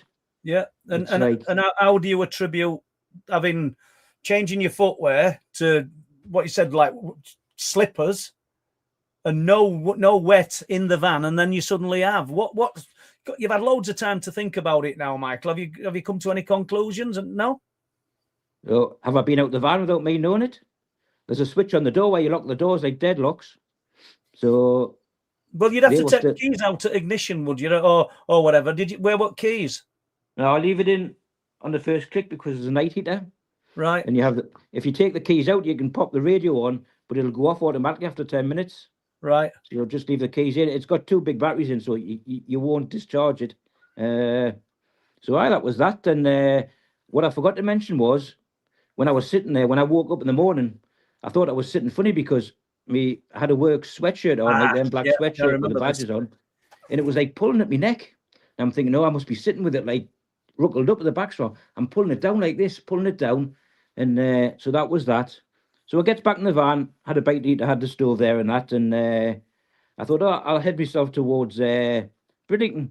So you come away from Hunmanby, you come up to that roundabout where there's like sheep and figures on. I forget what you call it. Yeah, this Dottrell roundabout, we call it. There's a pub near it called the Dottrell. Let me just right 1 second. Get us some questions, guys, in capital letters for Michael. Let's see what you think. Go on then, mate. Yeah. Excuse me. So I turned right there and just had a slow ride down towards Bridlington. Now, when you're coming down the hill towards Bridlington, I think there's a roundabout where they're building new houses on the left. You go past that. Then just a bit further down, there's like an old, on the right-hand side, there's like a lay-by, like a roughly made lay-by beside some trees. And I was bursting to answer a call of nature. So I thought, I'll just pull in there and pull in tight. I can get out and relieve myself for a number, just for a pee. Got out the van, standing there, no traffic coming, so I'm doing, and I happen to look down, and my sweatshirt's on the wrong way around, and that's why the neck's pulling in. Yeah. I'm looking, and I knew for a fact, I got dressed at home before, I popped to work before I headed down, there's a mirror in the room, my sweatshirt's on the right way around. And I mean, I even spoke to Claire, and she would have said, you daft sod, you've got your sweatshirt on the wrong way around, because the back of my sweatshirt has got a big logo for the work, for the company. Yeah. So all the way down there, it was fine, it was on the right way. And so I wakes up in the morning with the sweatshirt on the wrong way around, and the thing pulling at my neck. So explain that. Well, you can't. I mean, it'd be dead easy to say, I think you've had some kind of abduction experience, but we don't know, do we? But everything suggests something happened. It really does, doesn't it? I mean, you've gone in van, you've said your feet were dry. You're meticulous about the van. And You've been in the van yourself. Yeah, well, Linny knows this. Pete knows this. We all know. The vehicles that you've got are absolutely pristine. So you wake up and your feet, well, your slippers are wet, and inside a van's wet. But not just wet. Sorry to put in, not just wet, absolutely soaking. The cardboard was like, it's a thick corrugated cardboard. Yeah. It was squelchy. It was that wet. It was squelchy. So and the window wasn't open through the night. The windows are obviously shut because you don't want the windows open, do you? You don't know who's on the go and things like that. No, that's true. But I mean, we're never going to know, are we? You're not going to know. But it's fascinating, Michael, that you've been in area. You went a bit of spare time. You said you would have gone home, but we made effort to, even in rain, I wanted to spend a bit of time with you because you're making effort for us, and that's what we do. But otherwise, you'd have gone home. You wouldn't have experienced that. But you've gone to look at Hunmanby on the strength of what we've talked about, or what I've talked about, the Hunmanby incident. Yeah. And it looks like you've had some kind of strange experience. Not only, it probably isn't connected to that, but you've had it outside of that unit. I know, it's... And I'm glad you're sharing it, because can you imagine if somebody else on that estate, that industrial estate, has experienced something similar? Yeah. But how good would that be? Sorry to put in, that estate's that busy with traffic. Some other people must see things. They've got to. Yeah, you would think so. Yeah, absolutely. It's fascinating. We've got I don't know whether this is connected. I put them up, guys, and I don't read them because I'm assuming that Lee's had a look and Gemma. Is the elephant in the living room missing time? Yeah. What's the last thing you remember for sleeping? Would you consider hypnosis? Well, as funny as it sounds, my football team got beat that night, so I was a bit peed off. I can remember chuntering onto myself because we've had a really bad season. And I can remember chuntering myself and I think I probably switched the radio off after that. It was Talk Sport, I think, and just settled down. And honestly, I was out like a light. You know yourself, with like wind and rain, you probably slept in vans yourself. It's hard to get away off. It's hard to drop off, isn't it? Well, I've put that down as well, sleeping, and I've put Rudston for a reason, because we've been all over the place when you've been down here with you, me, Ian, Pete. Yeah. But we've been all over the place, haven't we? And it always finishes, usually, unless you come down with your partner, you sleeping in van. Yeah. It doesn't bother you, does it? No, I've done it all my working life. It don't bother you. And that you were abroad, sleeping in vans and things like that. When you added that other ingredient, you said that this was one of the best night's sleep you've had. Even compared to home? Even compared to home? Yeah, even compared to home, because we've got cats and that run about through the night, so you never really seem to get a good night's sleep, you know what I mean? It was lovely. Like, I've had to lock them away because we're starting to have a mad half hour just before I come on air, so I thought I'll feed them and get them locked, put their beds in the room and shut them in. Yeah, well, we did, there were 4 of us last week, and Mark's cat walking about around him, weren't it? But no worries. I see Karen Beerman's in. Good to see you, Karen. Christopher Withers, Zen Escape, Daz Green. Just a few names, but let's have a look. We've got one from Linny here for you. Michael, you look strange without your eye-vis on. Good to see you. Yeah. Good old Linny, lad. Yeah, he's also usually got an eye-vis on, mate, aren't you? And, well, you're always working. Let's have a look. It's a wonder you haven't mentioned the hat. Well, no, I saw it other day when I was talking to you, didn't I? But I'm sitting in the house with your hat on, basically. I've been running about and I haven't been long in, and I'm kind of growing my hair a bit longer before I get it styled. And I haven't had time to do it, so I thought I'm going to have to put the hat on, because if I didn't have the hat on, it would look like Ken Dodd, with like horrible, it's mental. Like... Oh, God, yeah. I'll be one at Diddy Men. It's all good. Let's have a look. Right, we've done that one. I've got another one. I don't know whether this applies, actually. I've seen and got footage of entities that glow around them.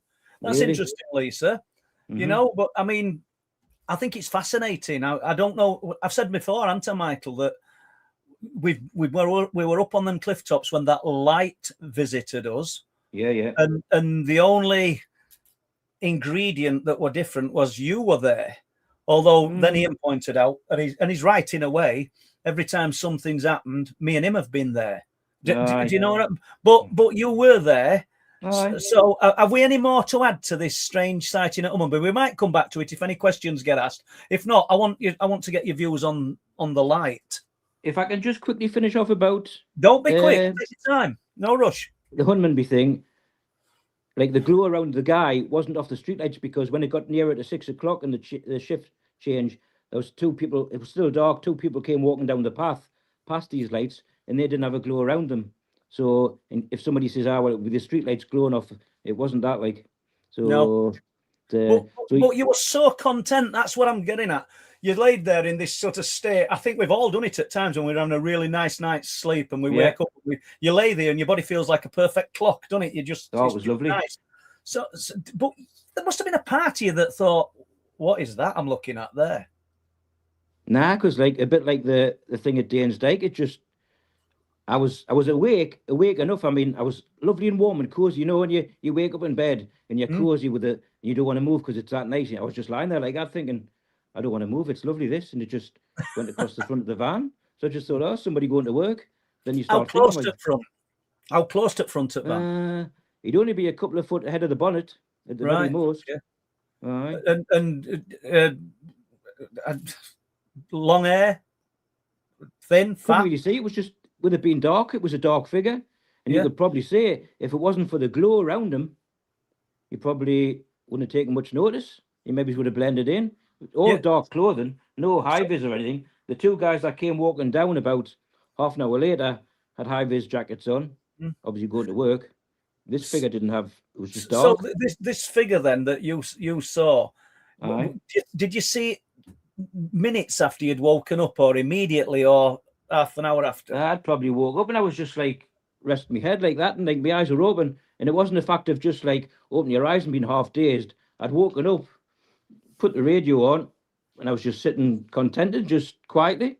So I'd probably been awake 3-4 minutes maybe. Right. Okay.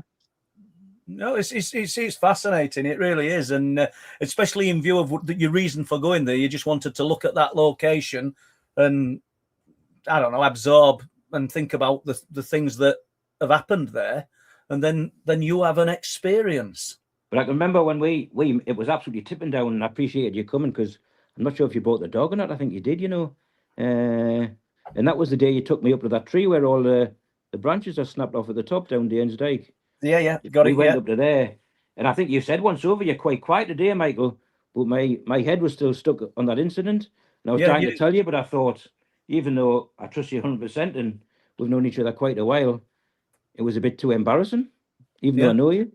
And I'll say this about the rest of the lads, and hello to the Magnificent Seven if they're all listening in. They're such a cracking bunch of lads. I've met them a few times, but you feel as though you've known them longer because you can absolutely talk about anything, and we're all on the same page in that. You know what I mean? Yeah. Well, we try to be, and I mean that's when you did tell me, and you didn't tell me that day about this experience. That's why I never spoke about it. It would have been great to come on a live stream and say, "Oh, Michael came down and this happened, that happened." I wanted you to share it because I think it's your experience, and I think I can't tell it as good as you, Michael. That's brilliant. So I'm not a great storyteller, like, but well, put it this road, I don't know how many people will have watched stream after when we finish, but there's usually we get to about 1,000 just after we've finished views. Not views here now. We've got about 380, 400 people in. So I appreciate you sharing that. So let's jump to that light that everybody might, if you're sick of us talking about it, guys, apologies, but that's how special it was to us that night. You were there.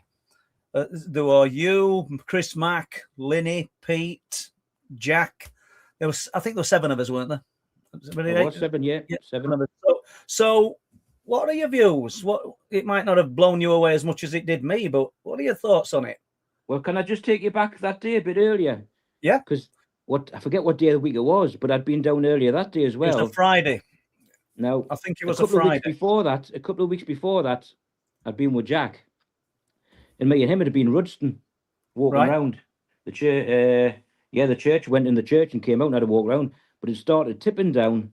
And I'd said to him, "Oh, there's a gate across the road that goes into a wood. What does it say on that gate?" But it started absolutely tipping it down. So we ran back to the van and came away. So anyway, I was coming down. I thought, I'm going to go there and see what it said on that sign. So this was in the morning. And so it must have been either a Monday, Wednesday or Friday, because, as you say, we met up at the Cliffs later on. And I think you came early because I was there instead of like 8:15. Well, we didn't want you just stood there on your own. That's the reason. Yeah, that's fair enough. That's good of you. So I'd been in the corner, right in the very corner overlooking the road, I think Linny's touched on this, so I'm sorry if I'm repeating it all. And I was looking over this gate and read the sign, and it's a pathway up into the wood. So I was just standing there kind of miles away, and it's next to that funny old-fashioned grave, that really old grave on the right-hand side. It's in the corner, isn't it? Yeah. There's a few cars going back and forward, and so it was noisy. And all of a sudden the car stopped, so I'm just standing there, just taking the quiet day in. And on my left shoulder, just this dead quiet voice, like a soft voice. It was either mind the witches or find the witches. Loud enough to hear, but not loud enough to make it out completely, you know what I mean? And I just thought, oh, somebody's crept up on us. And the few things that happened, this was, when I turned around, there's nobody there. That was the most frightening of all me things. And I think I told you, I'll not repeat what I said. I was away out that side gate and into the van like a stabbed rat. I was just gone, like, unbelievable. So that happened then, and got to the cliff, and I think we all met up, and I kind of told you about it. And it was just a strange night, wasn't it? Absolutely, yeah. You did tell us about it. So that's the three things. You've encompassed all three things. And then the other one that you shared with us, didn't you? You know, the light. The lights were, well, that for me, that started, it was completely dark. And we've all got them torches that you can shine on the hilltops, haven't you? Yeah, the powerful. Sometimes like kids would pretend they're lightsabers and make noises as we're waving them about, because we're all childish, aren't we? And but slightly before that, I was talking to Linny. We were in a circle. I think it's on that stand that's gone now, isn't it? It's been knocked down. And I was standing with my back to the sea. Linny was on my left, and I think Big Chris was there just on my left as well. Chris Mack. Yeah. Now Linny turned round. It was completely black dark that night, and there's like on one part of that stand there was like a blue disabled sign. It must be where you put the wheelchairs if you want to look out on the thing. And Linny said that disabled sign's glowing, and nobody had a torch on. So like we're all talking in a group sharing the suites, and I'm keeping an eye on this, and it was glowing. It glowed all the time, and I'm thinking, how strange is that? So my mind was half on that and half on what had happened at Rudston, yeah. And there was a couple of lads there I think I'd never met before. So we were talking. It was one lad that does photography, and he was heading off somewhere. So we had a bit crack with them. And as Jack said, like, we were all in good spirits that night. We were all having a laugh and just stupid jokes and things like that. And then we just stood for a bit. So I had Chris Mack on the left of me. Linny was over that way. Pete was right in front of me, leaning against the other side with all the bags on the fence behind him. And the first light, I thought it was somebody with a torch at first. It just seemed to zip around us at waist height.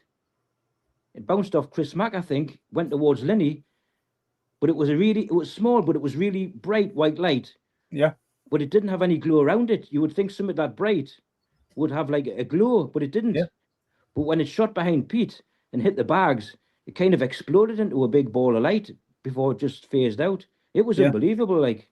Yeah. And the thing we gathered, didn't we? Like, we're all looking, and you said, "Has anybody got a torch on?" And nobody had a torch on. You know what I mean? But you explained it. It literally went round us. It did. I didn't see what you saw because I saw it hit Chris in the stomach, and I couldn't take my eyes off. I was just mesmerised with this light. You know, when we're in a fairly tight group, and it's gone from right to left, from left to right, east, north, south. It's everywhere in that group. So it couldn't have been anybody with a torch at a distance, because that torch could have only hit one person, and you'd have seen the beam. It were really strange. Yeah. But, so that was first one, weren't it? Then not long after that, there was another one came zipping around, not quite as long, about the same size. And then it all happened within about half an hour. A third one came, but it was bigger, and it had like a blue glow around it, like a faint blue glow. And that one bounced off Chris as well. That bounced off his hand and just went that way. And it's like, you stand there looking, and you stand with your mouth open, aren't you? It's unbelievable. Yeah, well, I think obviously we've seen a lot of unusual things. There's a lot of people unconnected to us now that are coming with reports of unusual things, not just from that location, but like we've just said, around Hunmanby or Driffield, inland on Wolds. Yeah. But that was special because it was so close. It was Oh, with aye. us, weren't it? Yeah. How did it make you feel? Did it make you feel apprehensive, or did it make you feel No, sort of just pleased? I was actually glad something happened and there was somebody else there to see it, because I've had 2 or 3 things where it's happened. I've been on my own, and one thing happened where Claire didn't see it. So it was nice for something to happen where you can talk about it and other people seen it. You know what I mean? So it Yeah, was just nice to see absolutely. it in a group. That was brilliant. All So, right. so the strange incident or experience at Hunmanby when you woke up in that content state, Yeah. the strange experience at Danes Dyke, but the one that unnerved you was hearing a voice and there's nobody there. That one frightened you. Because the voice was real enough to think, somebody's just. I thought it was maybe somebody I knew or met before. I was just standing miles away, and you know what I'm like. I'm a bit of a thinker, so I just drift off with my thoughts. And I was just standing there, and this voice just, mind the witches. And I just looked round and thinking, who's this? Nobody there. And whoa. And you know, when you feel your heart start pounding. Yeah. And there's that like side exit, or just off the main. I normally park in front of that old school. I park right. tight in against that wall. So you'd walk up and walk around the graveyard, round the front of the church to get to where the stone is. Yeah, But I know this what you day, mean. there's that side exit beside the big wall. I just shot out of there like Linford Christie. I was away, like, honestly. It was unbelievable. Okay, Unbelievable. we've got a question here. We're jumping back to Hunmanby from Al. And good to see you, Al. A great guy, this. I say it every time I see his name because it's true. What was the style of dress of the figure with the glow around it? Just, you couldn't make out clothing. It was just dark figure. Just, I would say it was something like that hat man, but without the hat. Didn't have a hat on. No. You kind of make out hair and nose from the side, but just dark, just all one dark colour. You know what I mean? Nothing stuck out. I do. Well, I were hoping we'd got a few more questions for that, so you might have to just help me with a few of these questions, and we'll go back to them in a moment, Michael. Unless we want to talk about Danes Dyke, because everybody's enthralled with what happened at Danes Dyke. Do you want to touch on that? Whatever you want, mate. Stop as long as you want. It's great. Yeah, absolutely. Let's jump back to Danes Dyke then, and jump back to the first visit. What year was that? Oh God. What it 2021? It'll be around about then, because the one where I saw something was 2023 on the anniversary of my birthday. I think it was on the anniversary of the sighting. Me and Claire came back. It was a good couple of years before that. So, and funny enough, that was the Range Rover that got the wing mirror knocked off. There's a guy the Range Rover sold. It's going away tomorrow. Yeah. So if Lee Roscoe's listening, I promise to do him a video where I knocked the wing mirror cover off.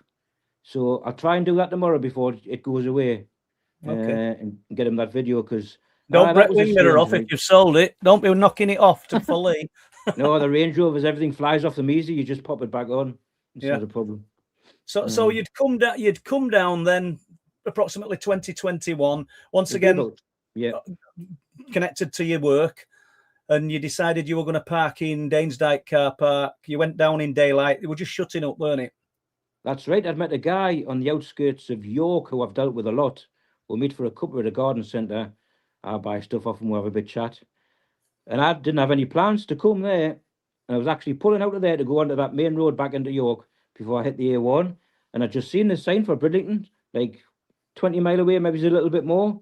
And I thought, oh, God. So actually, I headed towards it, and there's a lay-by on the left, just about half a mile. And I phoned the better half, and I think she was either working or away with her mum and dad shopping. I says, look, is it all right if I've arrived? Yeah, she says, yeah, go for it, blah, blah.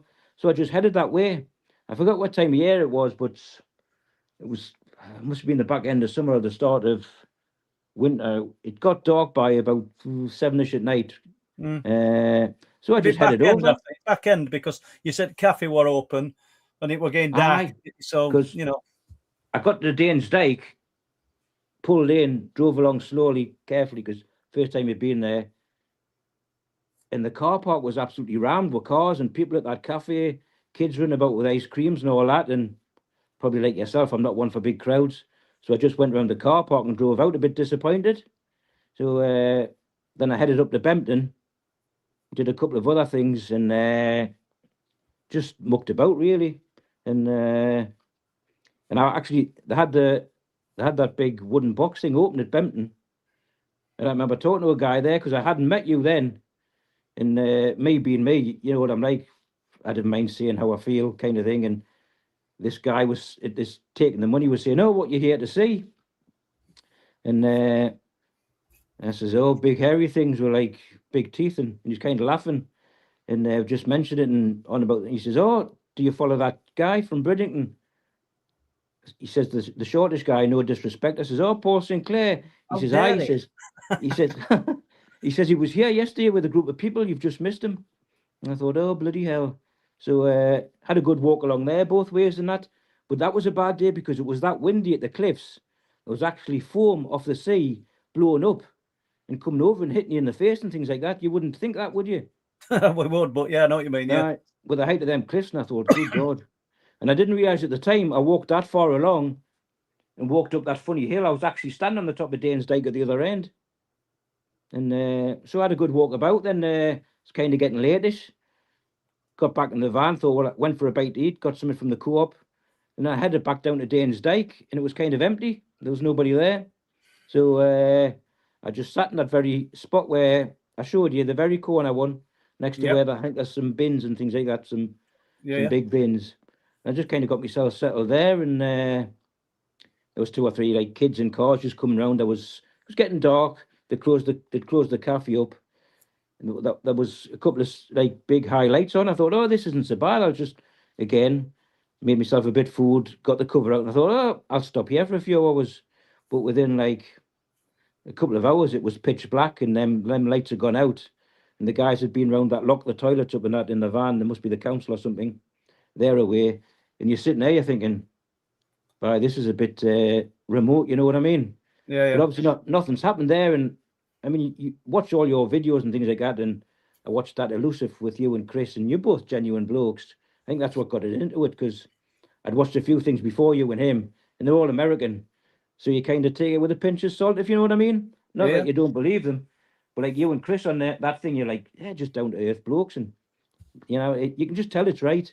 And so I was sitting there, and but nothing ever happened. So you're a bit fearless. So I just sat there and had the Range Rover, but that had the night heater and everything in, and the heated seat, that even had heated seats in. So you're just sitting there comfy with the cover on, and must have drifted off again, whatever time, and never knew a thing till, was it 2:30 in the morning? It was Early around hours. about 2:30, 2:35. Such a bang on the passenger side of the Range Rover, and I didn't know at that time it had knocked the cover and that off. Just such a bang, and then 2 heavy feet running away down that bit towards them bins, and away past. Still dark, so I didn't say anything. And like you come round and you're like, "Whoa, what's that?" And I mean, the Range Rover's it's about 3 ton, it's sturdy, and it rocked the Range Rover.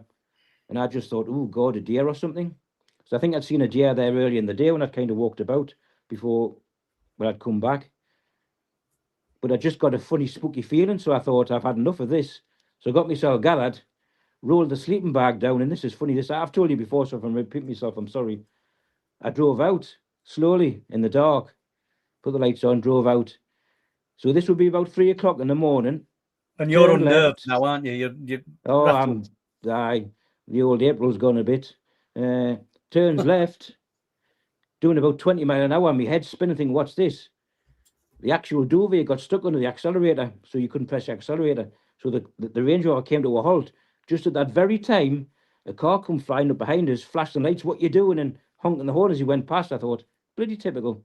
So pulled the bloody duvet out, got myself sorted, drove down past the entrance of Danes Dyke up the other side, and I thought, I went and sat in the co-op car park right in the corner beside a hedge, just because you were like near houses and there were street lights and that, and kind of got myself calmed down and kept on and off a little bit. And so that was that one. And it wasn't until I realised daylight, I looked round, the passenger mirror is folded right in, and looking at us, I'm thinking, now you have got the button on there where you can fold the mirrors in, but I hardly ever used it. So the driver's one was sticking out and this one was in. I thought, eh? So I gets out the van, stretches my legs, and I clean my teeth and that, and swilled my mouth out on the grass. I looked at the Range Rover, and the mirror cover's gone. It's got like colour-coded mirror covers, and they're quite expensive. And I'd only had the Range Rover on the road about a month, and I thought, oh, bugger, I'm going to have to buy a new cover now and get it painted. Bloody hell. And so I just sat and got sorted, had a bite to eat, and it was daylight by then. There was cars, so you're probably talking about 8:30, 9 o'clock in the morning. I just thought I'll have a head back there, and funny enough, nobody there. Got pulled up, same spot, a little bit wary, but it's daylight. Had a quick walk about, and here's the mirror cover down that trail, about 15 foot away, just lying in the weeds.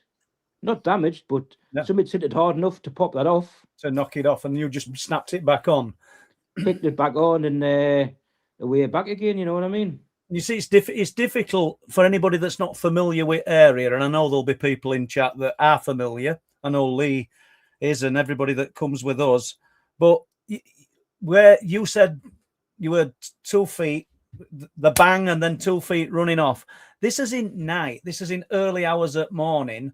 If you ran off into that direction as a human being, you'd drop down into dike probably 30 feet. Yeah.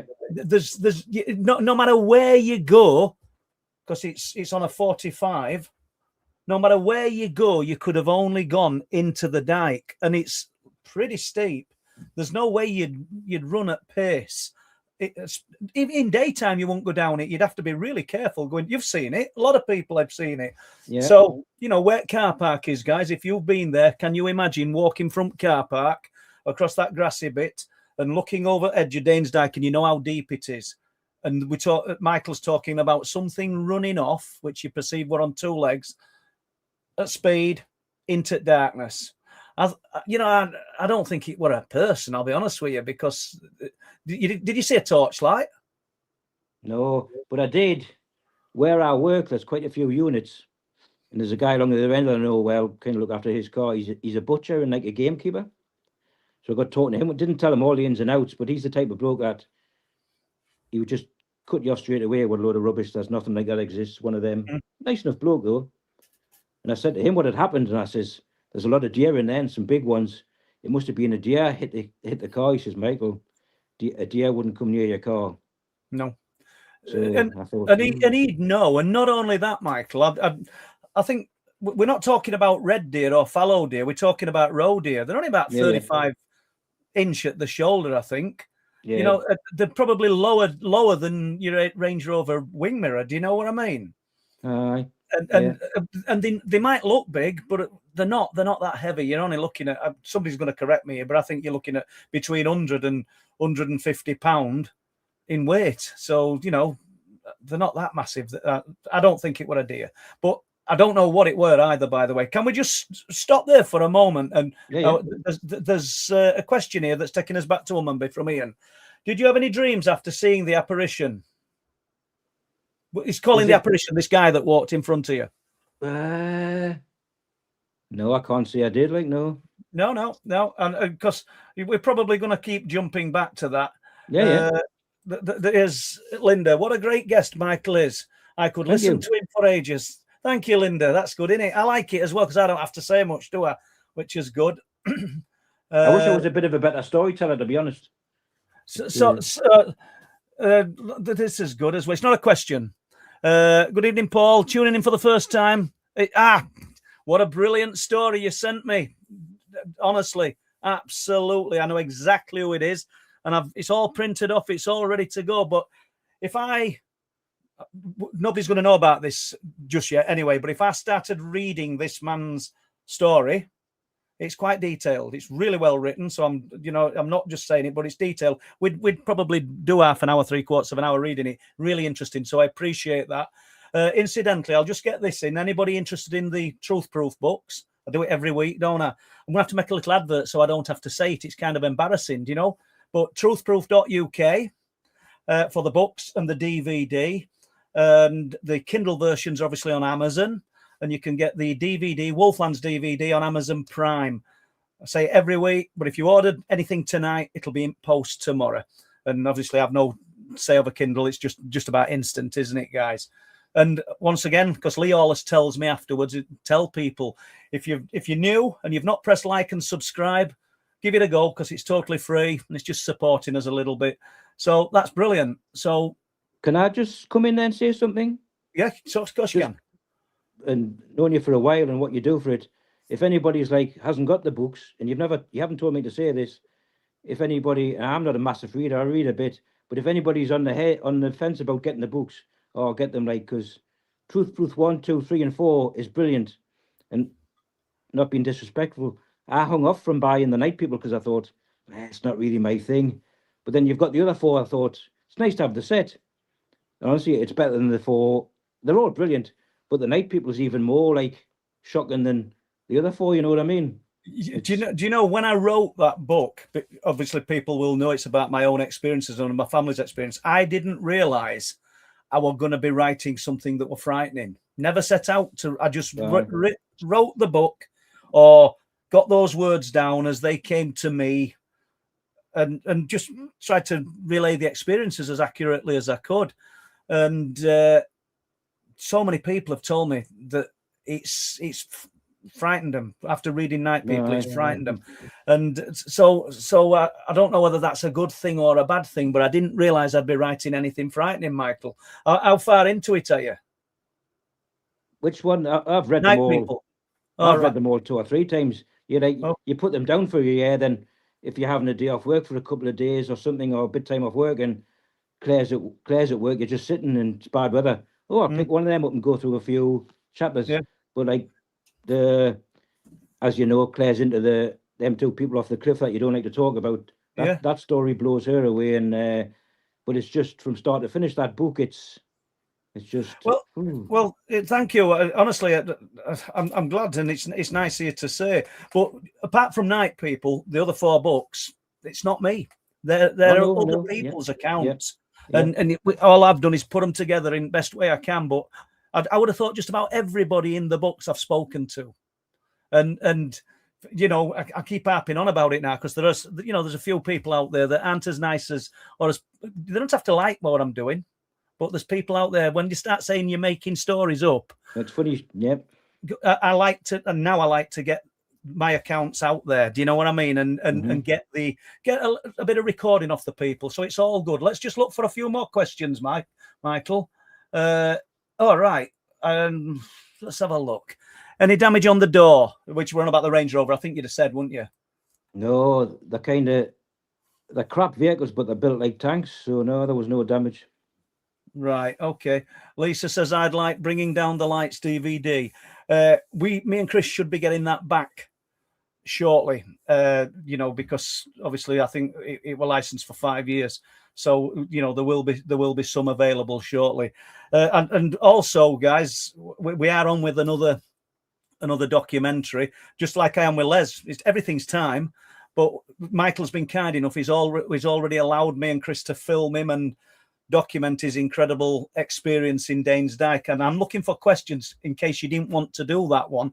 So do you want to move on? Do you want to move on then? We've got 15 minutes. Do you want to move on and talk a little bit about after that encounter, 2021, wing mirror gets knocked off. There's a few years in between, and then what happened? I saw her on. It was the 19th of November, 2023. No, I think it was October. October, sorry. Yeah. My head's all over. It's all right. 19th of October, 23. And it was about 11 o'clock in the morning. Me and Claire were staying at what it turned out to be. I don't think it's very far from here. We were staying at the Premier Inn at Bridlington. Like that building right on the front. Yeah. And we're just there for a few days, kind of for my birthday. Didn't have the cats then, so we spent quite a bit of time away. And I think we had 3 or 4 nights there. And this is going to sound sad because, I like that cafe up the road where you get a scone and a cuppa, right? Yeah. So we used to go in there, and we had this stupid game where we'd go along Danes Dyke, and the first person to spot a squirrel or a deer, the other person had to buy the coffee and the scone or whatever.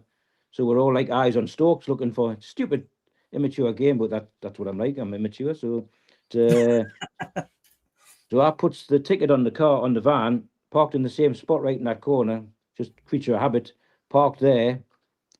2 or 3 cars maybe in the car park, just a darkish overcast day. It was obviously leaves off the trees and everything, few left on, big piles of leaves up the side of the road, and that's quite important to the story. Never really thought out more of it. and we're just walking towards.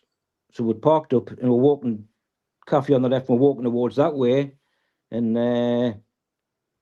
Claire's walking on the left of me, and she's walking through the leaves, and this old blue Fiesta just slowly came along over the speed bumps and pulled up at the outside. There's 2 ticket machines, and they pulled up at the furthest one away, and little woman gets out, gets the ticket, comes round, and I can just remember thinking, being sad, old Ford, and I'm thinking, light blue metallic, and it was an N reg. I'm thinking, Christ, what good condition that is. Absolutely mint, because normally they rot for fun, the older ones.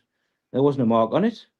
I remember thinking, and Claire will tell you, she's always telling us, oh, shut up about cars when we're walking, and that if I hear something go past with a problem, I'll say, oh, that's got that going, or things like that. You just can't switch off. And it's probably like you going to a house and seeing bad woodwork. You think, oh, you know what I mean? Look at my own. I'm not joking. Go on.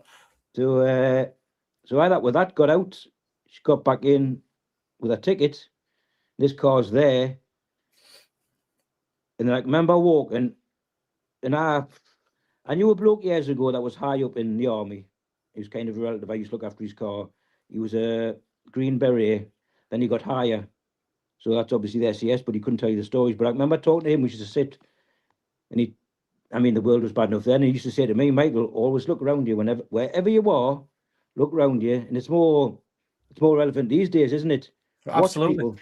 Watch around you all the time, because you just don't know. So I tend to do that. Anyway, so we're walking along this, and we're looking for squirrels and deer.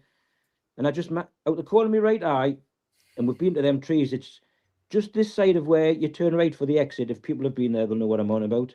And we're walking towards this speed bump on the way out.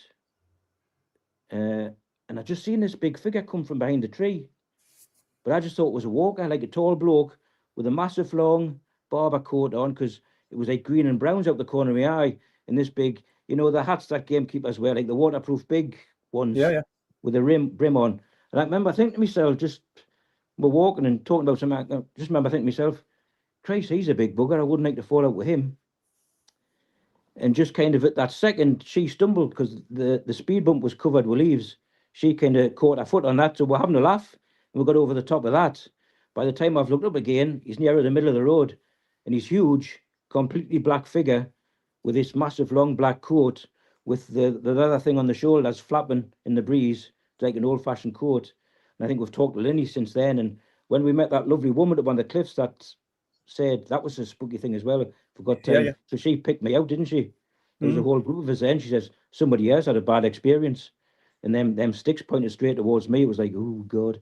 So Linny said, when she gave us the date of this thing, Linny said, well, that fits in, because them coats were all the thing then, these great big long coats. I forget what he said he called it, with the waterproof things on the shoulder, and just this hat, but it was all black. It was completely black, one colour black, this figure, coat down to the ground, kind of bellowing out at the back, and the back flapping in this massive hat.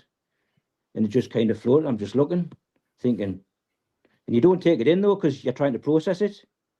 And she's like still stumbling, kind of picking herself up and laughing. And I'm just looking, and it approaches the back of the car. So this car's just about starting to pull away with what was later 2 old women with 2 dogs, starts pulling away to go down into that grassy car park. Yeah. And it's heading towards the back of the car. And it's going to sound strange. It didn't get smaller, but it stooped. And I keep going on about, as mad as it was, just the size that its back went, its back hunched right up, from the back of its head right up. And the hat, I don't know if it changed, but where the hat was just long flowing hair, massive flowing locks, and this huge back humped right up and down, and the head went forward, and there was a muzzle, not a massive long one, but a thick muzzle, you could see that, but it was all still black, no red eyes or no teeth. People you talk to, the first thing they say, oh, was the red eyes, was the big teeth. Never saw none of that. But it was twice the size of it. When it went behind the car, it was twice the size of the Fiesta. So you're talking, is it 90 inches, did we say? More than 90? 48 inches, the Fiesta, you said. So it was at least twice the size of that. And stooped over, but it stooped forward. But with the back going up, it didn't go any. It was strange. It was, so whether it's, to me, I think a lot about it. They're obviously not here all the time, are they? Because people would see it. No, and for anybody that struggles to get there, I mean, I've not heard anybody tell me about anything that's almost talking in annals of transformation. Yeah. But anybody who's struggling to get their head around it, I don't think Michael blames you, and I don't blame you. He's only relaying what he saw. But let's just stick with it. 2023, either 19th of October or something around that date. It was just before my birthday. We've got the 20th of October, one of the dates that the guy stood at the bus stop, which is about 500 yards away. 2020 claims he saw this thing, which is strange, isn't it? We've got a little pattern forming here. There's the October one with the guy coming home on nights. All these people, I mean, you live 100 odd miles away from any of these people, but none of them know each other, and they're not.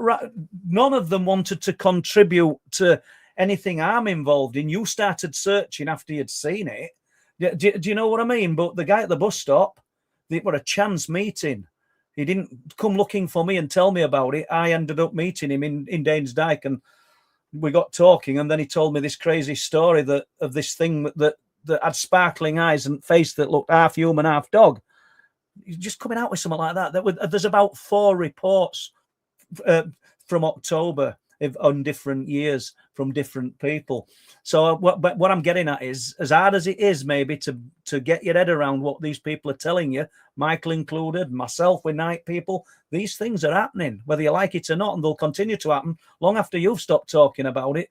Hopefully more people will come forward. But I've buttered in there, Michael, so the car started pulling away. This thing had changed. I'm still... It's hard to explain to anybody that hasn't seen anything, because your brain will not have it unless I'm slow, which I don't think I am. Your brain is not having it. This car's pulled away, pulled into that gate onto the grass. And I remember, you're just thinking, what was that? What was that? This car's pulled into there. I remember walking past the gate. We looked left. There's a woman out trying to drive this dog out the car. It's not coming. It's having none of it, like this big dog.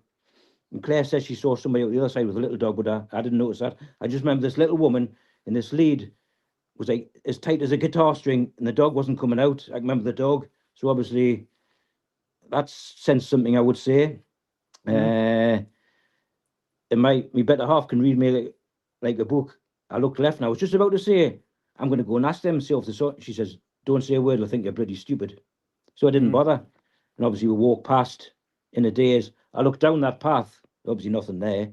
There never was going to be, was there? And if there had been, I would have been back to the van like a shot. Because I've got to say as well, it didn't feel intimidating, because the way it walked, it was always like slightly heading away. From right to left, it was walking at an angle. So it wasn't coming towards us. No. If it's coming towards you, it's a different story altogether, isn't it? And just before you go on, other side of the bank of Danes Dyke, because you saw this right on the exit where the dike's been cut away. There's another car park, and I got a report last year of a couple who'd gone for a little picnic. They just sat in the car, and I've told this story before, but I think it's relevant because you're talking. Because we probably, if we went in a straight line from where you saw it to where they were parked in car, obviously you can't see it because of Danes Dyke, but it's probably 80 yards away, and they're sat in their car in the greenery, grass field to the left of them, about 10 foot, and then a steel container to the right where I think gardening tools are maybe kept or something, I don't know. And they just sat there facing a privet edge with about 8 foot in front of edge, and they both saw a big grey back lift up, no head, no ears, no nothing else.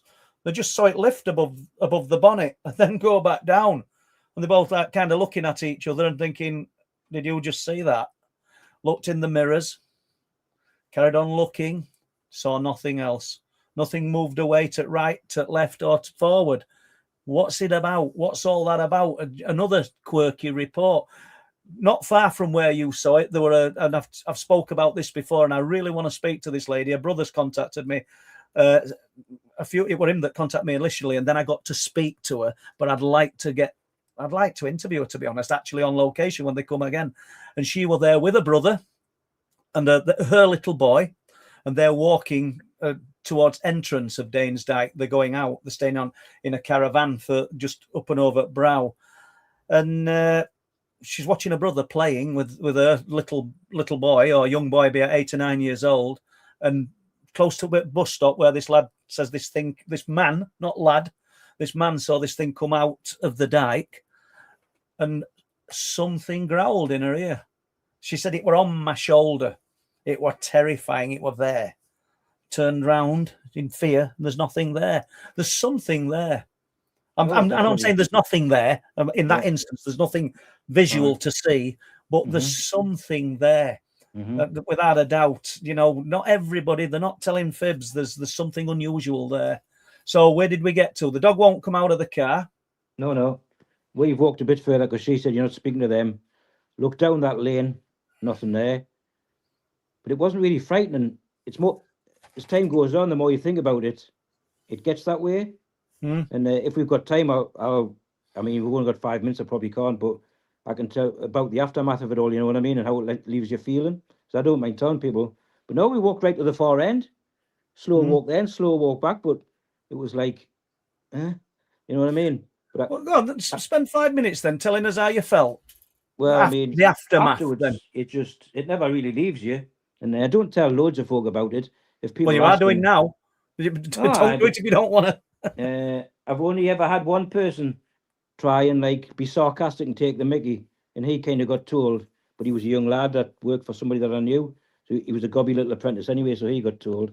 But everybody else is like, wow, unbelievable, because I'm not a person to make things up, you know what I mean? It's not my thing. You've told us a collection of really vivid stories there over this last hour, but you've got no others, have you? You've not got a lifetime of it, have you? No, I think years ago, and if we do that thing in Europe Highway, I'll take you to the place where ghosts have been seen. And not far from there, I'm sure a few years ago, I saw a big black cat walk across the road. By the time I'd got it in my head, this cat was wider than one side of it's double normal road, country road, but double with the white lines. This cat was like, it filled out one side of the road as walking across, and the tail swooped down and up, and that was hanging on the other side of the road, and you're thinking, bloody hell. So, but a lot of black cats have been seen up our way. I'm kind of taking you all over the place here, but it's just come into my mind, and I think it's an interesting thing, this. You don't have to tell us nature of your job, but you like rally cars and you like rallies, don't you? Yeah, I build and restore historic Ford Escort rally cars, yeah. So you were talking to some guys who are involved in rallies, and one of them said the passenger said he'd seen something in Stape. Yeah, I was at Thirsk, where it was where the rally started and where the service park was.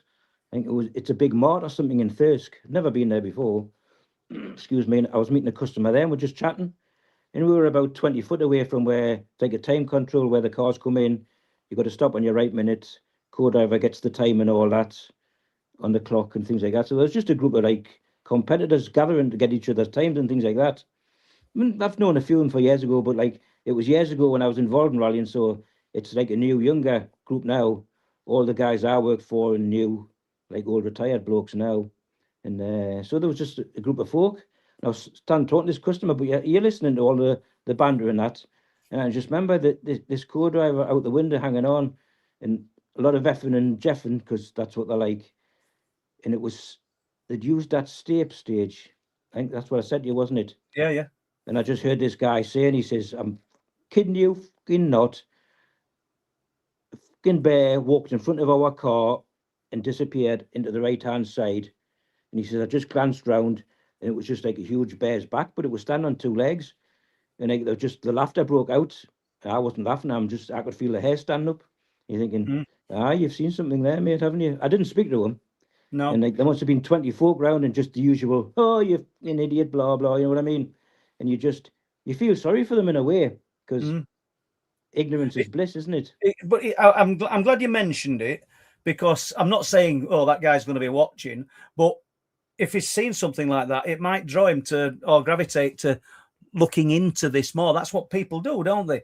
And so if you know who that man was, and you're listening to this, anybody, get in touch. I'd love to. Michael, before we wind this down, if we've got 2 minutes, there's a few questions here. Can we just have a look at these? Is that all right? Yeah, go for it, mate. It probably doesn't apply to anything, this. This is a question for both. Have you ever thought you have walked through cobwebs but realised there was nothing there? No, I've never. I've walked through cobwebs, but it has been cobwebs, but I've never. Not... No, I get that sensation that you're talking about, but I can't say that I have, Christopher. But let's just have a look here. I hope they're good, these, because I don't read them beforehand. I just trust Lee and Gemma. As per the night people, I think we nearly all have experiences, but only a few of us remember that's spot on, and some recall more than others, and perhaps, fortunately, the vast majority don't remember anything. I've none. Yeah, I think you're right there. When I wrote that book, I actually thought, right, I'm going to do a deep dive here into everything. But I was doing a deep dive every night when I'd got that seclusion, thinking about these experiences, and I couldn't move on. I didn't really remember anymore. I went with them that morning when I woke up with holes in my back. I don't think if I sat on edge of bed and Mary says, I don't believe it, you've got 3 holes in your back, I believe obviously it would have come out in time because we'd have noticed them, but I'd forgot until she said that. It happened during the night, but I'd forgot all about it, and then I remembered what had happened, or fragments of it, should we say, like little cameos of events. Right, let's have a look here then, Michael. Paul, would be interesting to know if there's a history of ghostly sightings where Michael had his sighting. Are we talking Hunmanby? I'm imagining TG. It would be, and that's why it's great to throw these things out there. Don't you think? I mean, you'd probably be impressed or interested if somebody come back to us and I said, Michael, listen to this. Lorry driver with that, you know. Yeah. So that's good. Let's have a listen what Lee's got to say. Good on you, Lee. Has all of this transformed Michael's life? And thank you for remembering the Range Rover video. Yeah, excellent. Well, has it changed your life a little bit? Changed the way you think? If we've got a couple of more minutes, if you don't mind, I know you probably don't want to run over. I can come back on again someday. No, come on, but it's like that happened in 2023, and we've seen each other quite a bit. And there's a group of us go. I think there's 2 or 3 times we've gone into the dike at night time. Like I'm a grown, normal bloke, but it turns you into a child, and it's embarrassing to say. We walk around that place in the dark, a group of 6 or 7 of us, and we're all having a bit of a laugh. But once you've seen that, it's not quite as funny anymore. It's as though, and you feel like a little kid at times, and like everybody's great. Everybody will say, "Are you all right, Michael? Are you all right?" And you said loads of times we went down in the bottom in the dark. Are you all right? I says, "Yeah, I'm fine. We're all right." And we walked around, had a good laugh and that. And I think the way I summed it up, I talked to you one day, and you said, "How would you word it, Michael?" And I think I said, I don't know how I come up with it. I said, it's like it's taking life's safety net away from you because you've seen that and you know they're on the go. You know what I mean? Yeah, and it's absolutely. And just them times you're in the dark in a group, and there's no safety in numbers, because the size that thing was, if it is in our dimension, and you catch it on a bad day, there could be 20 of you there, and there's not one of you walking out that dike if it's in the mood. So it doesn't matter if you're there on your own or 20 of you. You know what I mean? I get it. I get what you're saying, but nobody, to our knowledge, nobody's been hurt, have they? No. It's almost as though, I wonder if you were looking at something almost like a holograph. I know what you mean, yeah. We know you saw it, but yeah. It's so strange that would there have been a physical presence? If it had been 2 foot further towards Car, would you have seen something like Ghost through back at Car? This is it. You know what I mean? It's so difficult to second guess. I realise that. Yeah. Let's have a look what Karen's saying. Great guest, Michael. You're a true tonic. Bless you. Thank you, Karen. You know what it is, mate? They get what you've set up here, this community, and they're all great people. You know what I mean? People like the lady there. It's just thank you, fantastic. Phil. For the most part, Gemma or Lee will speak to me today or tomorrow. Everything will have been great. We've got great people, and we are these people in chat. There's no live stream, is there? I know that there's some live streams, and they just sit there talking, and there's just them and guest and 3 or 4 people, but without all these people contributing, because a lot of times I come on here and I'll sit for 2 hours and I think, I hope this is going to be interesting for people, but it just keeps rolling and I love it. So let's have a look here. Lee Roscoe, again from Truth, Proof and Guest plus Michael donations. Thank you for the true support. Yeah, I agree. I'll second that. I'm just looking if there's any more questions. I don't want to hold Michael up. No, we're down with questions then, Michael. So we've done it, Michael. And obviously that's from Linny. He says, thanks, Michael. And honestly, I appreciate it because you've come on, you've shared it, and it gives us all a little bit of inspiration and things to think about. You've added a little bit more meat to bone of that light that people are probably getting sick of me talking about, but that's how special it were. It were really, really good. It were almost, I don't know, it were just so uplifting to be there amongst it, and special the group of people that got to see it. We've seen loads of lights, little flashes of light. There were one on, I think it was Monday. There were a flash of light on the hill, and I saw the light. It sounds like weird, isn't it? I sound like a preacher. But and I told lads I'd seen it, and Pete's camera's on it. And they normally film in segments of 10 minutes. There's usually about 10 or 12 files on it because we don't film it straight away in daylight. We just wait till things dull off. It had only filmed 6. Don't think there's Hope Magical gone off, but for some reason it had only filmed 6. It's just we just want that proof so I could come on here and show you guys and say, look, this is what we managed to film. You know, I mean, Joshua were kind enough to send that bit of footage in.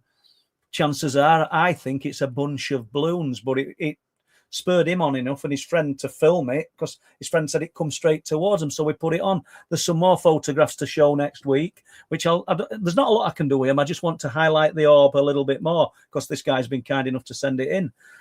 And then you've got people like yourself, Michael, who are good enough to share these experiences because you know you're not putting your reputation online because in the job you do you've got an impeccable reputation, but you're talking about things that they're way out of your comfort zone, aren't they? Really, I'm not.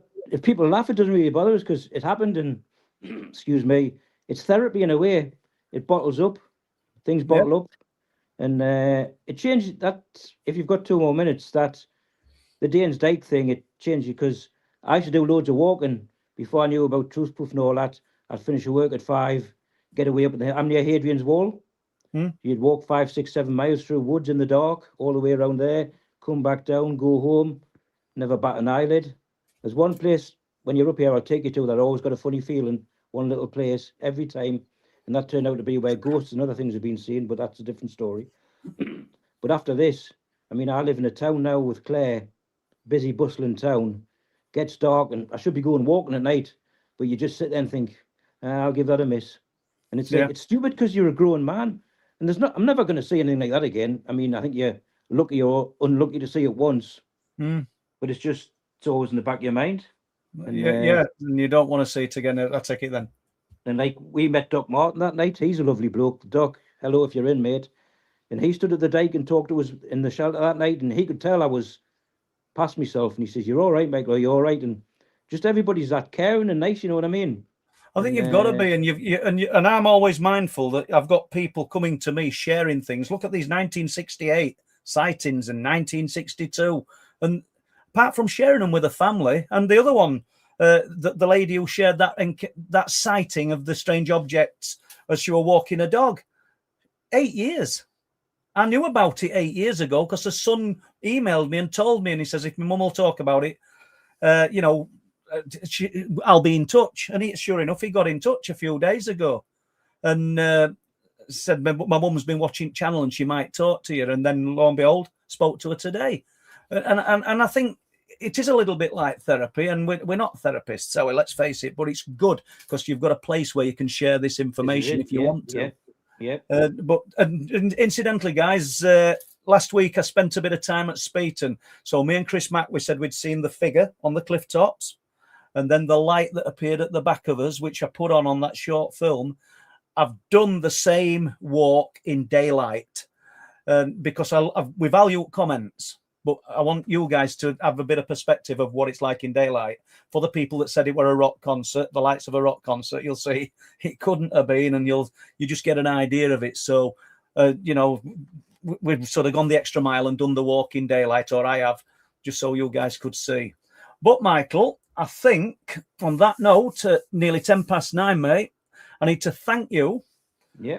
for giving us over an hour of your time. Thank everybody in chat for supporting us, and we'll see you guys next Sunday. Thank you, Michael. No bother, mate. Been a pleasure. You're welcome. Take care, mate. See you later, mate.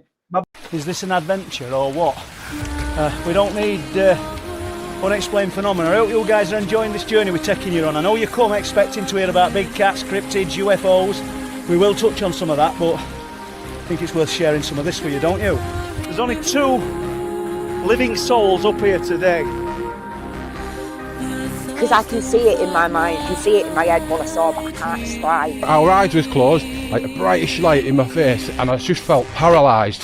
Someone said there's something out there, so we had a look. It looked like a walnut. That's the only way I can describe it. It was like it had loads of tiny little windows all over it, and it had lights in those windows, but not a light that illuminates. Anyway, we were ushered into this lounge. This fella come in, he said, whatever you saw was a weather effect.